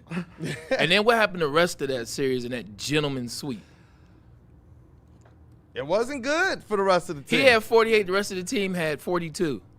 Yeah. Hey, while we're dealing with basketball delusion here, Black Casper, Yaxel makes sense because him and Cade are basically the same. All right. They even look similar. I call him Young Cade. No. He's older than Cade, dog. Did you know that? Yeah, nah. Same graduation class. He's got him by 2 months. There's a lot of Yaxel yakking in the chat right now. Yaggity smack. I know that this went off for the heavyweights. We can stack our bills a little later and get right into this right now. Oh, yeah. Okay? Here we go, right here. Because, listen, Yaxel, do you understand what you have to give to get up to where they're mocking Yaxel right now? You're talking about a 10 to 13 pick. Yep. You had to give up your first rounder and what was a non-preaching Jaden Ivey at the time, still had value, just to move up 6 spots. And they only thought it was going to be 4 spots because they lost out. We ended up getting at that 21. The cost to get up to 10 to 13 to get Yaxel, you're talking about a number 1 pick next year and probably Ron Holland, okay? So the cost that you're talking about going to get a question mark 25, 26-year-old guy who is coming off a national championship in a hell of a year, that's going to cost you Trey Murphy, guys. That's going to cost you Trey Murphy. Or any of the other fantasies named Lauri Markkanen or Michael Porter Jr. or any of the other stuff you're talking about. So calm down on the Yaxel talk. One guy's like, let's get Yaxel and Mara out of this draft. Come on. I don't think Yaxel Lindebor helps the Detroit Pistons. Wow. Now you're going to get all kinds of vitriol from the chat. There's ways I can see him being a nice piece here, but people are talking about him being the number 2 option on this team coming out of the draft. That's what. I don't think he's attainable if you're also looking at your future flexibility, especially when you're sinking all this money. You know you're going to sink a lot of money to Jalen Duren, Asar Thompson, along with Cade Cunningham, and supposedly another number 2. You see this with OKC right now. If we were to trade up with them, why are they trying to do this? Because they got to pay Chet Holmgren and they got to pay J-Dub. So they can't necessarily afford to slot another lottery rookie into this thing. The Pistons are in a situation now where what have they had to do? They've had to share it with some of their high talented players. They got to make decisions right now as well. And if he's not coming in and being an absolute bucket, why would you give up multiple trade assets that could slot a little lower when you need a player you think can contribute at a lower price? You don't necessarily want to give that up, even though I like Yaxel. And that's what I'm saying. Look, I'm not trying to disrespect Yaxel Lindebor, who won national championship at my institution, my alma mater, University of Michigan. What I'm simply saying is there are games where you see Yax go out there and get 30 points, and there are games where Yax has 6. I am not trying to bring somebody in where that could be the switch. It can go from 30 to 6, and you saw that. They depended on Michigan, and everybody's moving around. It's Mara's night. It's Johnson's night. It's Elliot Cadeau's night. It's this guy's night. No, we want a guy that legitimately is going out there giving me 20-plus every single night. That's not what he does. So, no, I'm out. That's just me. Yeah, for me, it doesn't make sense. Blimpy in the chat, Trey Murphy ain't Eddie Murphy. The Axel is a perfect fit at power forward for us. Somebody else up here talking about Aaron's 1789. Listen, 21 unprotected pick. That's this year. And then a pick swap and seconds for Yaxel. They're not doing that, brother. Okay? I hope. That's not happening. Let me tell you something, This brother. is one of the deepest drafts we've probably seen since 03. Legit. You're looking at your 6, 7 guys, mostly being freshmen that are mostly all like going to be blue chip impact level guys. And there's going to be a lot of guys that slip later on. So in order to move from 21 up to the end of the draft lottery, you really have to pay, guys. And it's not going to be a simple pick swap with a team that's scheduled to be at the top of the Eastern Conference for the rest of the decade. Okay? Right. There's no value in those picks. Let's pay some bills. We've been going, rocking and rolling. I love it. I love it. Let's not go to the 03 class that early. There's some classes in the teens where Mark we can my play. words, Bray. I feel you, but there's some really good classes in the 12, 13 range, so we'll start there. In fact, Cade's class in arrears is looking amazing. All I can see is Scotty Barnes' teeth when you said that. Scotty Barnes, man. He's Take a got a flyer on swerve to Jalen him. Green. He's got a real swerve to him, but the That's all I man can say. hoop. You know who can also, I don't know if he can hoop, but I know he can play some golf, is my boy Nabi Sahai over at the States. He's got swerve. Yo, Ratliff can hoop too. He made defensive team. Shout out to him. You still over there fighting for that team? You still over there fighting for Aaron McKee and those boys, man? Would you leave? Would you let it go? Would you let it go? First of all, you threw out Eric Snow. I had to watch Eric Snow as he got fatter and fatter and fatter when I was in Cleveland playing for the Browns and pulling up on those games. I would go to all the games because you know what? It's LeBron. It's the show. He's in the same city. Let me go see what LeBron is doing. I gotta watch Eric Snow limp up the court every single night. Those are some rough Every single night. Those Cleveland Cavaliers, I'm gonna tell you like this: like LeBron did a lot with a little, because there was, I mean, he had Big Z. Like Big Z was a constant. Big Z does not get the credit. Shout out Mo Will. I was about to get that Mo Will, like the Mo Will could hoop, but Mo was. Eric Snow is the reason A lot of dice games with CeCe Sabathia and Mo Williams. Eric Snow is the reason I got to why Gilbert chased me down to fly me out to heckle for the Dwight Cavs Gooden. once. Like, Shout out Eric Snow, man. Like Eric Snow was an enigma, bro. Loved me some Eric Booz was Snow. before I got there. Booz was like he was like LeBron. He only did 1 year, I I was think, with gonna ask LeBron. if you ever saw like the hair, the spray thing from Boo. Tell me about Danielle Marshall. I know him. Danielle Marshall was there. Who else? I'm missing somebody funny the year that they lost to San Antonio. Oh, Damon effing Jones. Oh, yeah. Piston. Former Piston. Damon Jones is a character. hell yeah, he is. When I He tell was you, awesome. he was good I people, loved man. him. But like Great people. he was the Free handshake guy. Damon Jones and Chauncey, man. Oh. Chauncey still in jail? No, he out. But I'm about to say, I got you. just free him, man. Like get him out the situation. Free Chauncey. Yeah.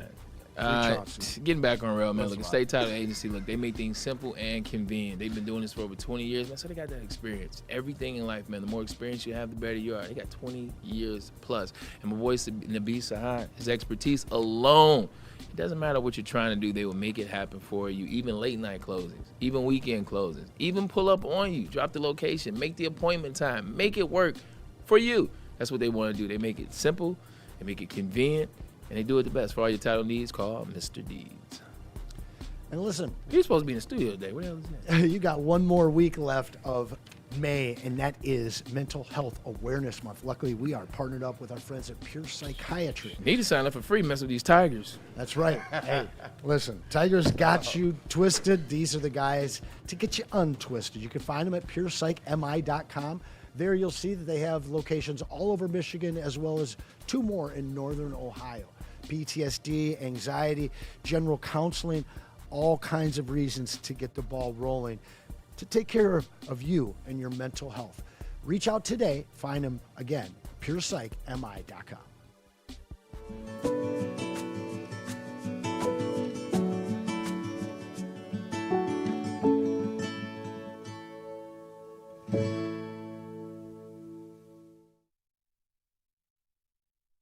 You know how some things are so good they should be world famous, but they're not? Our house-made vinaigrette is one of those things. And the antipasta salad, we drizzle it over. Same with our hand-battered chicken tenders. Original recipe soups and pasta sauces. It's almost as if our original, world-famous Detroit-style pizza is mocking them. And that's not very nice. Planet Fitness now has even more best-in-class strength equipment. Join today for $1 down and save. We're stepping it up. We're not slowing down. Finding new faith, new focus. Love that new equipment smell. So, you in? Join the club today. Save when you join for just $1 down, $15 a month. Planet Fitness. We're all strong on this planet.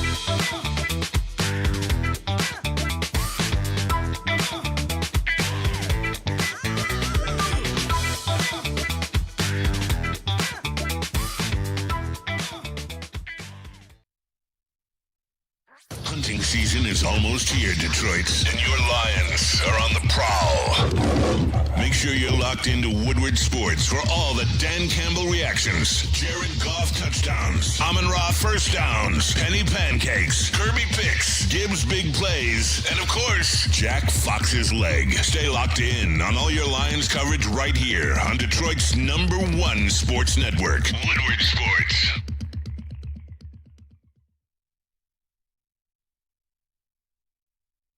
Don't miss all the Detroit Pistons coverage on Woodward Pistons on YouTube. Head over and subscribe now for in-depth Pistons coverage, player interviews, roundtables, and live watch parties. The bad boys of Detroit media are here. Woodward Sports.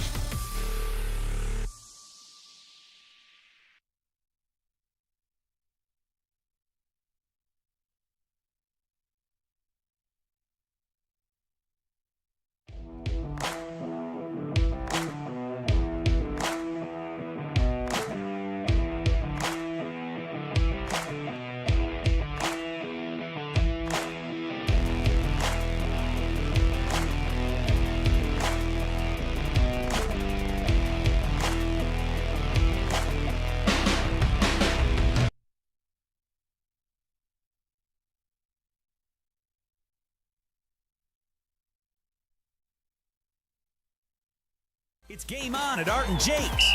Wings, burgers, pizza, and ice-cold drinks served up with attention to detail. Wall-to-wall TVs, great service, and a vibe that keeps your crew coming back. Art and Jake's, a sports bar setting with a fine dining flavor.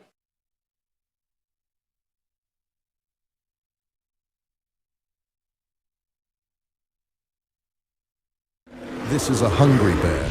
This is Carl and Jeff. Carl isn't worried because he has focused energy to spare thanks to Thrive energy pouches.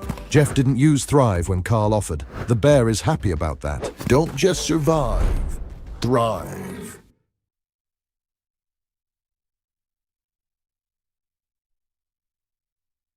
Game is won in the trenches, and our big fellas don't mess around. The Woodward Heavyweights on Woodward Sports.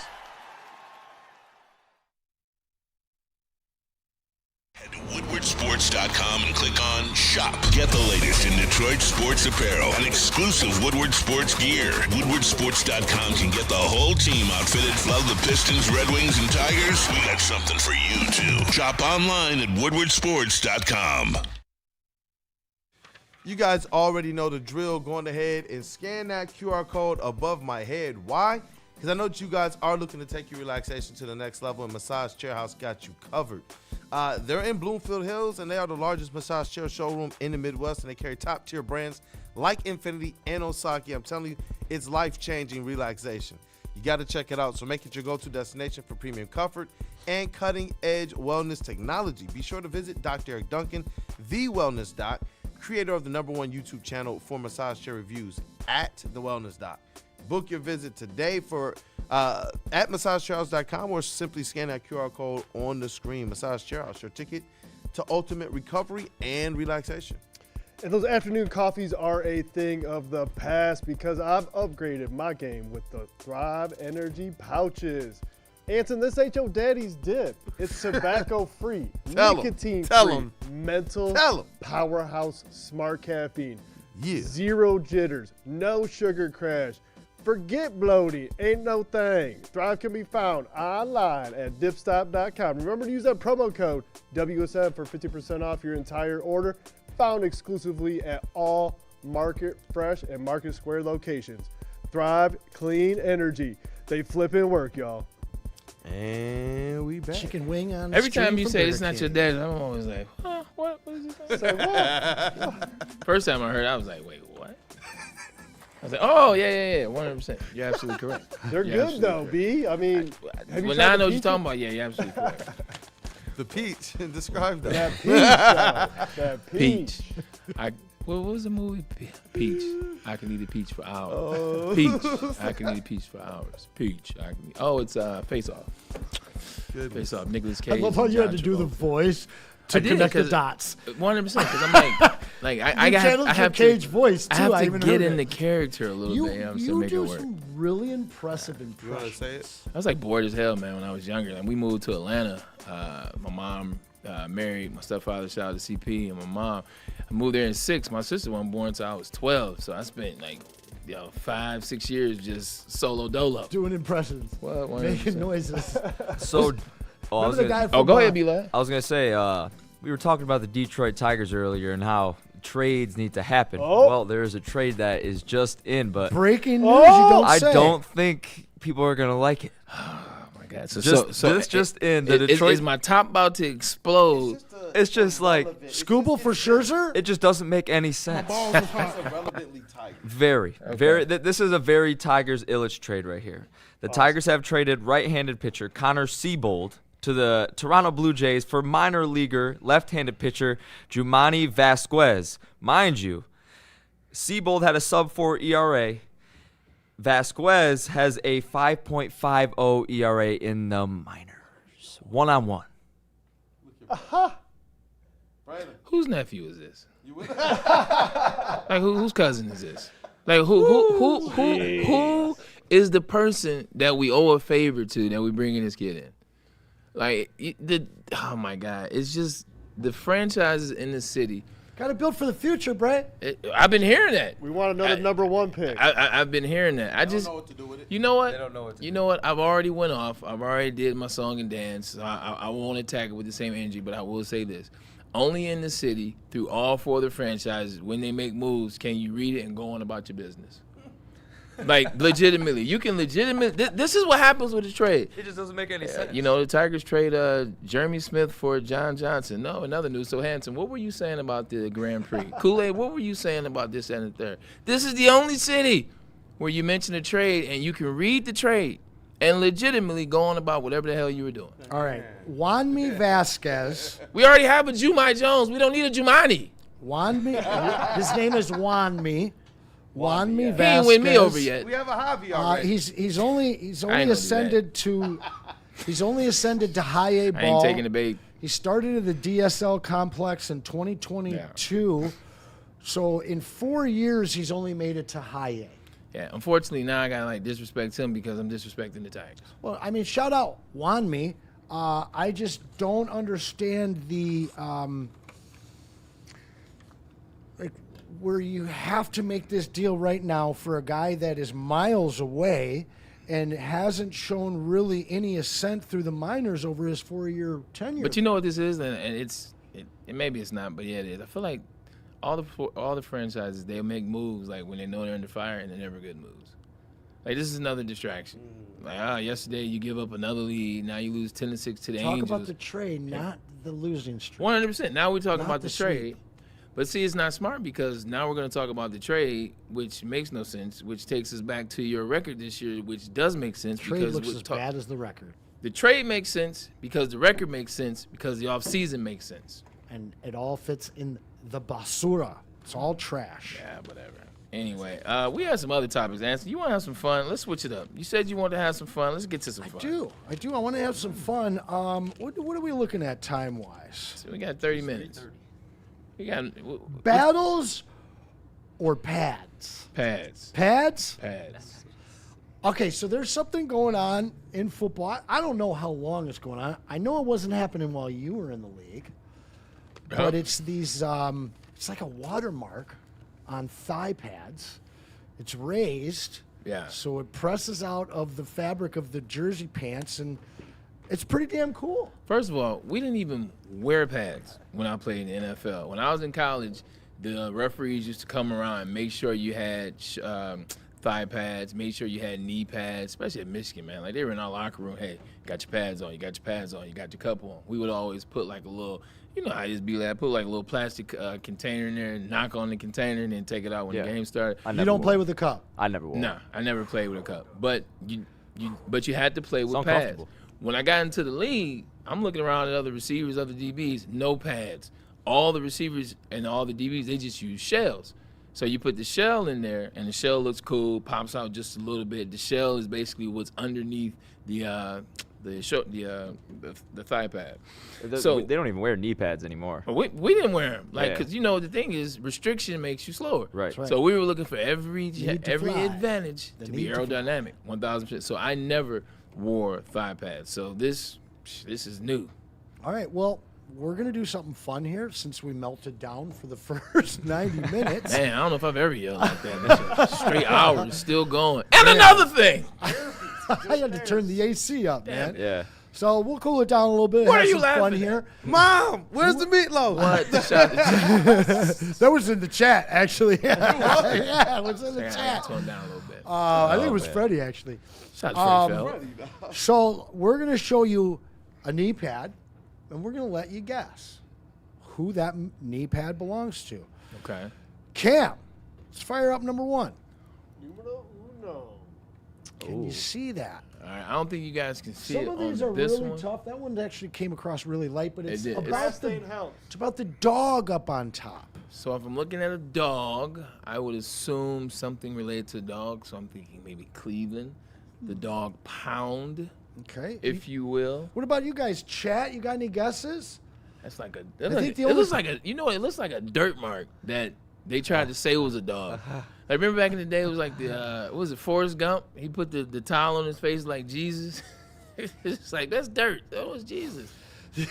That bottom one gives it away. A great T-shirt idea. Well, you had the right thinking in terms of K9, dogs. there you A canine. I can see There we that. go. That's pretty good.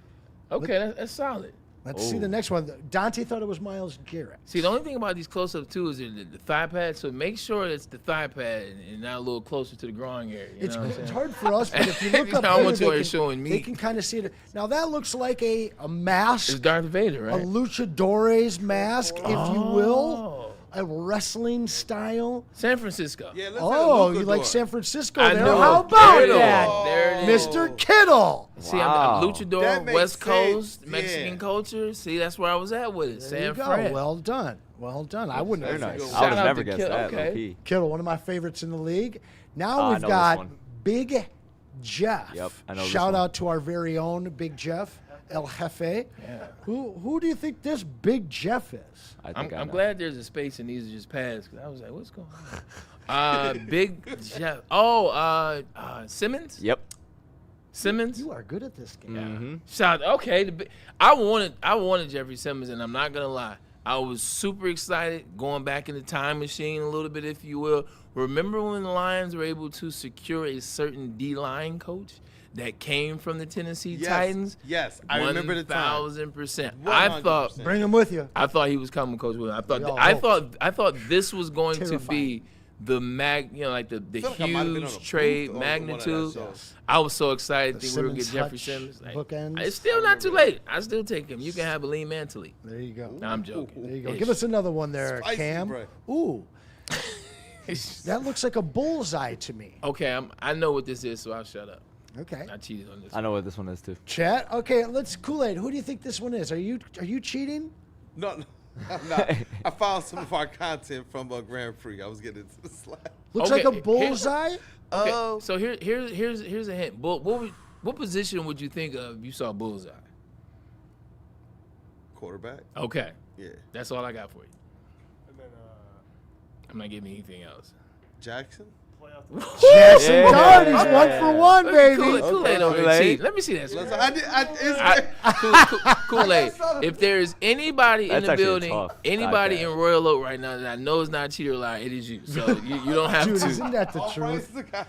You don't have to. And when Lydia comes to visit, I like that too. Like bullseye is cool. Now you gotta live up to it. Like you can't have you can't have this.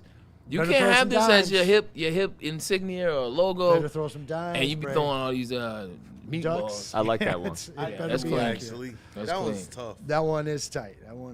Oh, and him. This could be the entirety of the league.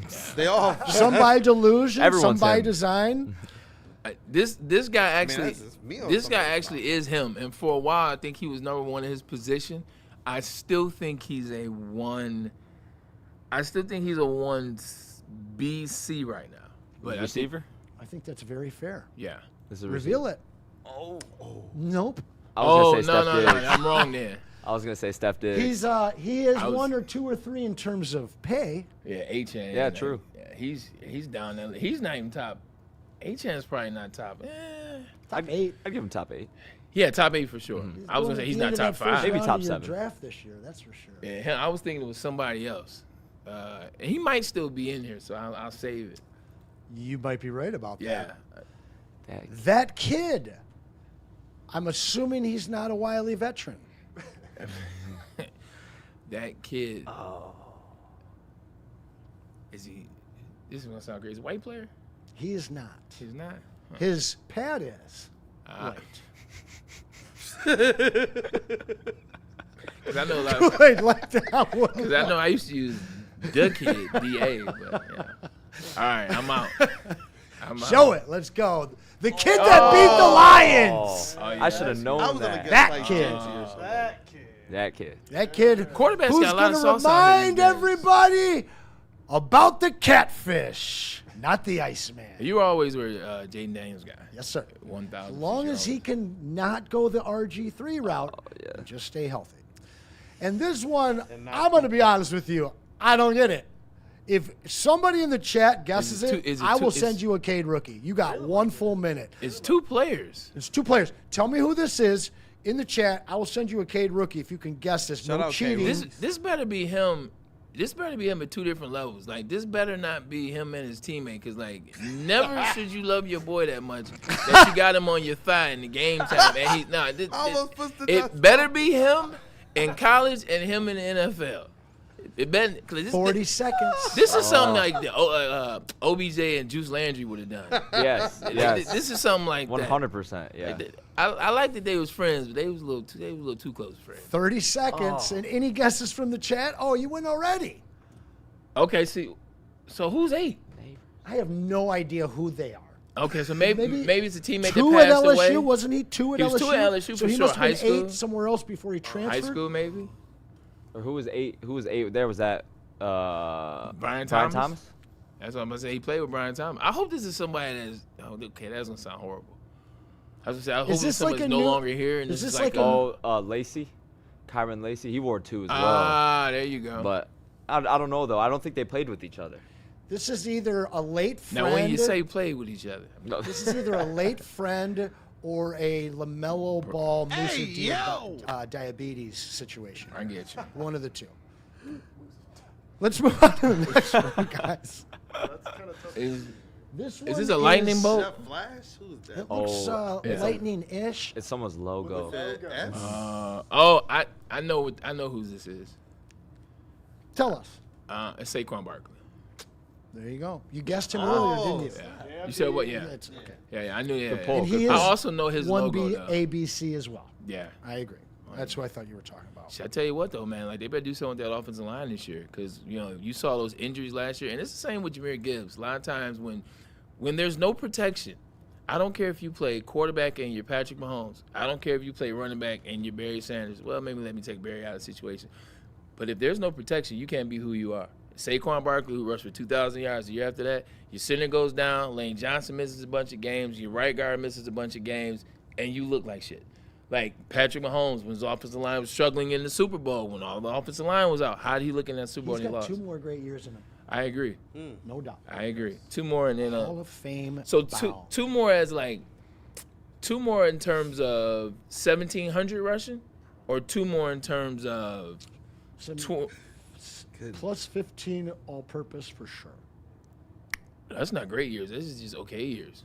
Okay, then plus 17 all-purpose. Okay. At that age, Yeah. the current NFL. Those 17 are great games years. though. So Those are that's true. You're right about okay, that. fair. Now, before we reveal this next I one, know who that is. we have a surprise for you guys. We have our own that we made that we're going to have you guess once we finish with these 18 players. We want to know. We want to hear from you. What would your thigh pad look like? Super chats will for sure get read. Let's go back to that Uno. I know this one as well. Yeah, 100%. Like you already know what it is. Now don't go there. I would, number 1 is very synonymous with me. Like this is something I would do. Now, could there also I be? like that. Could there also be an Ocho one? As in the same team. Connected dots. Let's see. Yep. 100%. Another. That's what I one thought. ABC situation. That's who I thought him was. Like we said, okay. I thought him was him, because he says it all the time. So I'm like, yeah, he's still won something. It's him, numero uno. Yeah, he's still, because I like receivers. And what he did last year, like I am not a fan. Like not even say fan. Spitting on someone is the most disrespectful shit you could do. Like when you spit on someone, you absolutely have no respect for yourself. Yeah. And you absolutely have no respect for the individual that you're doing it to. So when you see him spit last year and then lie about it. Right. Like I've been a Jamar Chase fan since he was at LSU. Like when I tell you the stuff he does and backs it up, you remember they were talking about him not getting the ball and he complained. He said, maybe if you give me the ball, I'd turn up. And then people went after him. They said, oh, he's clamoring for the ball. He's talking to. He had 256 yards and 3 touchdowns that next week. Yeah. Stuff like that. Wasn't that when he was dropping balls in training camp? Training camp. Yeah, 256 and 3 touchdowns. I say that to say this. He is that, but spitting on people, man, like he lost me. It's a little different. And we got a spider. Is that Donovan Mitchell? With the 0. Who we got? The Giants' whole team has him. Brian. That's what I'm noticing. Burnsy. Giants have 3 of the 7 that we've shown. It looks like he's trying to replicate the Justin Tuck face mask, but with the new Shot F7 helmet. Put him on the Lions, Speaking, please. Oh, Justin Tuck, and then you saw with Terrell Suggs. Yes, same thing. Speaking of that, did you see Reuben Baines Jr.? He's got the Bane mask for the season. Oh yes, I did see that. Yes. Greetings, Gotham. It actually is sick. Darkness is your ally. All right, now we good. got a Jet with an 18 in the middle of it. I'm sure nobody's going to get this here. one. Let's just keep going. Jay Jetta, molded ABC, and the chosen one, LeBron James. Oh, I'm going to go out on a limb here. I'm going to go out on a limb. Robbie Anderson. Robbie Anderson. That's not a bad guess. Who wears one here? Oh, you know who this might be? Here? Isn't he D-back? No. Here is what? J-Mo now? J-Mo. Yeah, it is J-Mo, yeah. Ooh. Speedster. He's so happy about that. I Damn it. Oh. Shouldn't it be the chosen I? Luther Burden. He probably wore one in college. Probably wore one in high school, but yeah, but he's third in his family. Ah, there you go. Somebody call IXII. Next.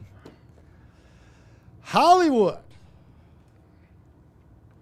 There's been many. Oh, that's easy. That's Marquise Brown. Marquise. Yeah. Yep. Marquise Brown's like he's like an anomaly. Because it's like when you watch him in Oklahoma, you're like, I know he has a skill set that is really good. If he goes to the right team, he can be really good. But I also know that there's not a lot behind that. So if he has to do work and he has to be, it's going to be interesting. Tim Diggs and Deshaun Jackson, Yeah. I always kind of grouped together. They've had differing success, obviously, but Marquise Brown is a speedster that can go down the field. And the problem is he didn't work on his route running. Yeah. So now that the speed is leaving, and now he's been on a bunch of different teams, and now he has injuries, now he's becoming a wide receiver. It's just he sure liked being Lamar's only guy to throw to. Yeah. One good year. And now we have a winding road or a lane, if you will. We should go to the other ones. Stay in your own. This is all of them. No, Lane Johnson. Hey, that's actually pretty creative. Oh. Lyman getting with the drip now. And here we have Brees. The Beast. The Beast. But his name's in it. Sure you can't guess that one. Shout out to the JETS. Also just there got paid. It is. He did. Mm-hmm. Beautiful color. I'm telling you, don't sleep on the Jets this year. That's right. What else you got? Hey, don't sleep on the Jets. Ooh. Taz. Detroit Lions. You got a lion?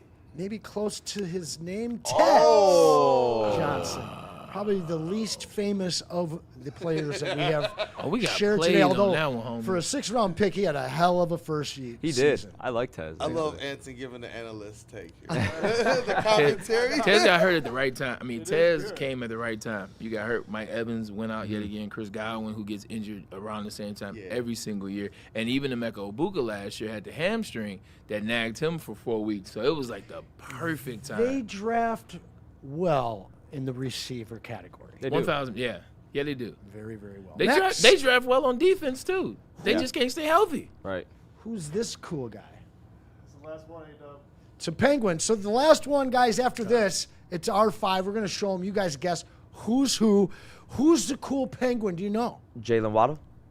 How did you know that? Waddle. Because he does Penguins the Waddle celebration. Oh, good call. I would have never connected those dots on that one. I was just literally had to look up. I'm like, is that what number? 17. Oh, 17, I know. Wow. Yeah. Every time he does the celebration, he does the Penguin Waddle. Every time. Every single time. Like, all right. Jalen Waddle, man. Like you talk about giving somebody life. He's a beast. Jalen Waddle tearing his ACL made way for Devontae Smith to have the career that he's having. Mm-hmm. Devontae Smith was a good wide receiver. But when you don't have the best wide receiver in Alabama and now you become one and they funnel through you, he went from being the number 2 wide receiver to winning the Heisman to being the number 2 wide receiver on a Super Bowl winning team. I mean, that's an amazing receiver core there, too. All right, Chad, I want to super chat your thigh pads. What would you have? Why'd you say it like that? Thigh pads. See, now you made it weird. You asked for it. So, Cam, show us the first one. None of us are guessing. Let's do this. Do we have one more break? I think we have. Yeah, let's do this. Let's take a quick commercial break. It's already that time? It is. I had a lot of fun. It's 3:50 on the 3:49. That was. You cooked with that. We will take a quick commercial break, and then we'll come back, and then we'll do ours, and you can guess.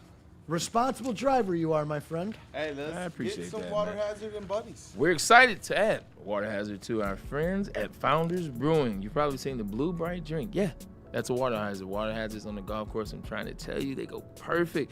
Or best served with ice and a slice, lemon preferably. It's a vodka-based cocktail, 5% ABV, the citrusy, refreshing, and gluten-free. It's also the very first canned drink, vodka-wise, from Founders Brewing. 15 years in the game, man. Look, they know what they're doing. This drink is going to be successful. It is amazing. Try it. The refreshing, citrusy part, that's the part you need to remember. Founders, they do it the best.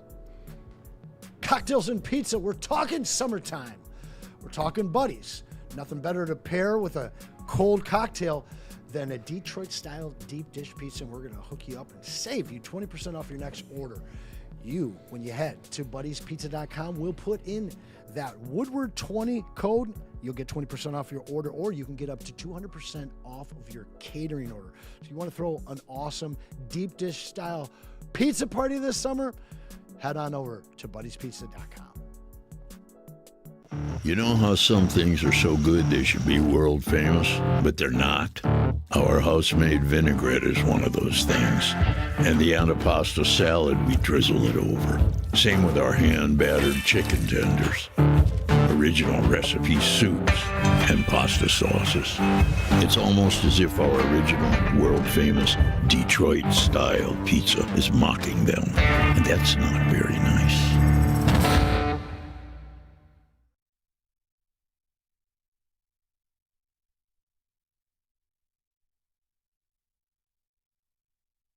Planet Fitness now has even more best-in-class strength equipment. Join today for $1 down and save. We're stepping it up. We're not slowing down. Finding new faith. New focus. Love that new equipment smell. So, you in? Join the club today. Save when you join for just $1 down, $15 a month. Planet Fitness. We're all strong on this planet.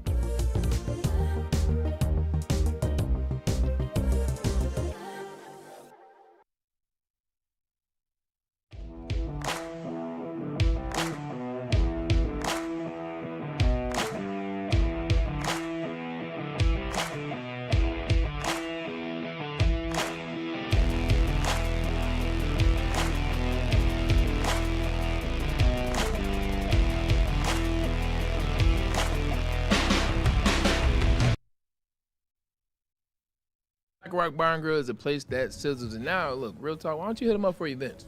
Like, they have a great event space. They have great prices, great price points. They're all around the state. And the food is good, man. Whether it's a bridal shower party, whether it's a watch party, whatever type of party that you want to have there, graduations coming up, grad parties, prom send-offs are going on. It could be a prom party. Doesn't matter what it is. They want to host you. They want to have you. They want you to come eat on their food. And the food is amazing. Served to perfection for you. So pull up, drink specials, meal specials. They just got all the specials, and they do it the right way. So pull up on them. Black Rock Bar and Grill. Check them out, blackrockrestaurants.com. And check out Supreme Lending. Listen, it's home buyer season. You might be looking at buying a new home or buying your first home, or you might just need to refinance. Give Chris and Chad a call today. Let them get started with you early in the process to figure out where you are and what you need to do to get yourself into the best program available. They offer 0% down payment, as you see there, as well as all you would have to do is mention WSN, Woodward Sports. They're going to save you up to $500 off of your appraisal. Give Chad and Chris a call today at Supreme Lending. And we back. It's been a hell of a show out of you guys, man. I appreciate you guys letting me come up here and vent a little bit. Appreciate those of you that choose to side with me. At the end of the day, look, man, we want our ball clubs to be the best versions of themselves, especially when you see teams take the leaps, take the chances to become better, and then hold up progress. So just don't like seeing that. Speaking of what I don't like seeing, I don't like being wrong. Yesterday, myself, B-Lad, and Sweet Potato Cam were all wrong. We said that OKC would lose to San Antonio Spurs. Did not quite go that way as the OKC Thunder win by 14. Dead ass wrong. Night. 100%. Which we will be bringing back next week and every single Wednesday, guys. Hey, I thought it was going to be in 2-2 series coming out of the weekend. I was dead ass wrong as well, guys. But we got a few more minutes here. You guys have been amazing in the chat. Yeah. You've been appreciate the engagement. Constantly engaging, but you guys didn't hit the like button. Oh no. We're a little low. A lot lower than normal, but I know you guys are here, so I know you guys will smash that and make it right. We're gonna. They were arguing with each other. They didn't have time to smash their like That's button. right, I like I that. love that, Yeah, guys. I'm cool with that. We got a few more minutes to make that right. Let's remedy that situation while we go through these final 5 hour thigh pads, our own custom ideas. We want to hear from you guys, though, but we also want to hear your guesses. So, first one, Cam, and then chat. You tell us whose thigh pad is this first one. I know who this is. All right, who's your cross guess? to bear? Who's your guess? Well, I mean, that probably wouldn't be fair. No. Go ahead and guess. Kool-Aid. Okay. I know who they are, but we're just going to leave you on that one. All right, guys in the chat, who's this first one? Who do you think? Hit like and then hit the name. And on to the next one. Okay. No reveal yet, of course. No reveal yet. The next one. The Oh, D man. with an is that a That is solid. what kind of a vegetable fruit? That's an eggplant. Eggplant. That's an eggplant. That's solid. That is solid. That is solid. Some creativity right there. Who would you dare guess that one came from? That's tough, man, because it's one of two. It could be three, but I think it's one of two people. I think it's between Anson and Sweet Potato Cam. I'm going to go Sweet Potato Cam. Oh!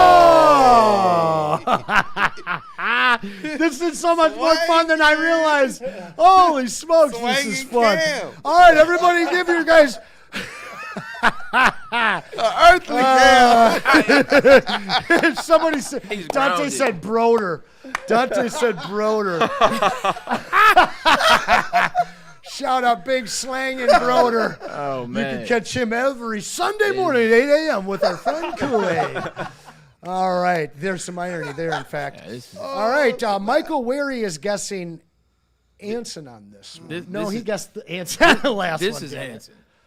Like, it's cryptic. It's coded. I mean, it looks like. And we've all seen the tat. Yeah, 100%. That is the 63rd character from the 2,000-year-old I Ching, which is a way of yin and yang, of measuring the future and what changes are about you. Wei Qi means before completion, Or- not believing you are complete, always trying to better yourself. Or does it mean I take it from the back? It also, dude, I'm on one today, Bray. It's also the mark of the Rashikaji Ninja Clan in G.I. Joe, but we won't go there. It's Deathstroke. Next one. That's where I saw it. Deathstroke. I don't and, know, Broder in the Freaky chat. This is on Eyes. Snake Eyes and Storm Well, I know, Shadow. exactly. There you go. I know you had it, but yes. Sir. Okay, so now we go from eggplants to fisting. I believe that you can find that fisting on Jefferson, Shows off the rails. right across from Hard Plaza. Who are you guessing the fisting is? Oh man, you My set balls me are up. hot. This is an interesting one because I actually wanted. I thought, so I got you and you. You only got one guy left. Yeah, I know, but it's not his. Well, you screwed yourself. This is true. This is true. You can modify your selections. You're like the NBA giving Duran that Is this- all third team. You're This screwed. because this feels like Kool-Aid. It does feel a lot like Kool-Aid. It does, which would mean the cross to bear might be lad. Well, the problem is you already guessed, and just if give you're it to talking Kool-Aid about then. Kool-Aid and feelings, well, you'll find out soon enough how it feels. So Kool-Aid was the eggplant one, but you know. I digress. Stop it! Stop revealing! You're, All right, you're talking. No, I'm giving clues. You're revealing. This is what you B-Lad said. is your guess. You already did it. Yeah. Let's go to the next one.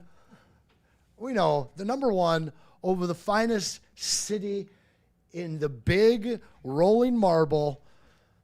Detroit number one over that beautiful double state of Michigan. There's two. We have two states. It's so great. Yeah, 100%. You know time. Braylon, baby. You already know who that one is. Yeah. You know what time it is. You got mine right, because, yeah, that's my tattoo. Yeah. But the big reveal is, Cam, you got to put that eggplant back up there, because shockingly enough, Kool-Aid, bro.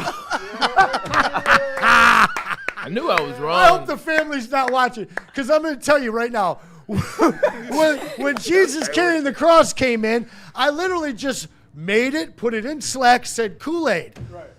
And then B-Lad gets in about 10 minutes later. I was like, I need yours. He's like, no, mine's already in there.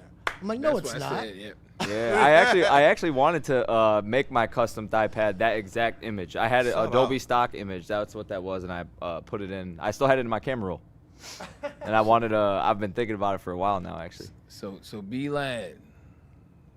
Switch up on. Yeah, and I told Anson, I was like, hey, let's go with Old English D. And as I kept walking past, I was like, let's superimpose it over an eggplant, man. Everybody. Cool. It turned out so good. It's like, what? I didn't think he was going to really do it, but he did. That's Kool-Aid before he got saved. And I'll tell you this. The Old English D, Yeah. it is something I got. Parents already know now, so that cat's out the bag like 10, 15 years ago. But got a tattoo for my 18th birthday. And I put the did too. English D right here over my heart, and it says home is where the heart is. My last name is also Dent. So that's how we use it. You know, my grandma used to have silverware that carried that same insignia too. And so that's why at first I say, Uncle, with the Old English D. So You gave the chat the double D today, though, But baby. you know what? Hey, That's the double D. it's how I keep my wife very happy.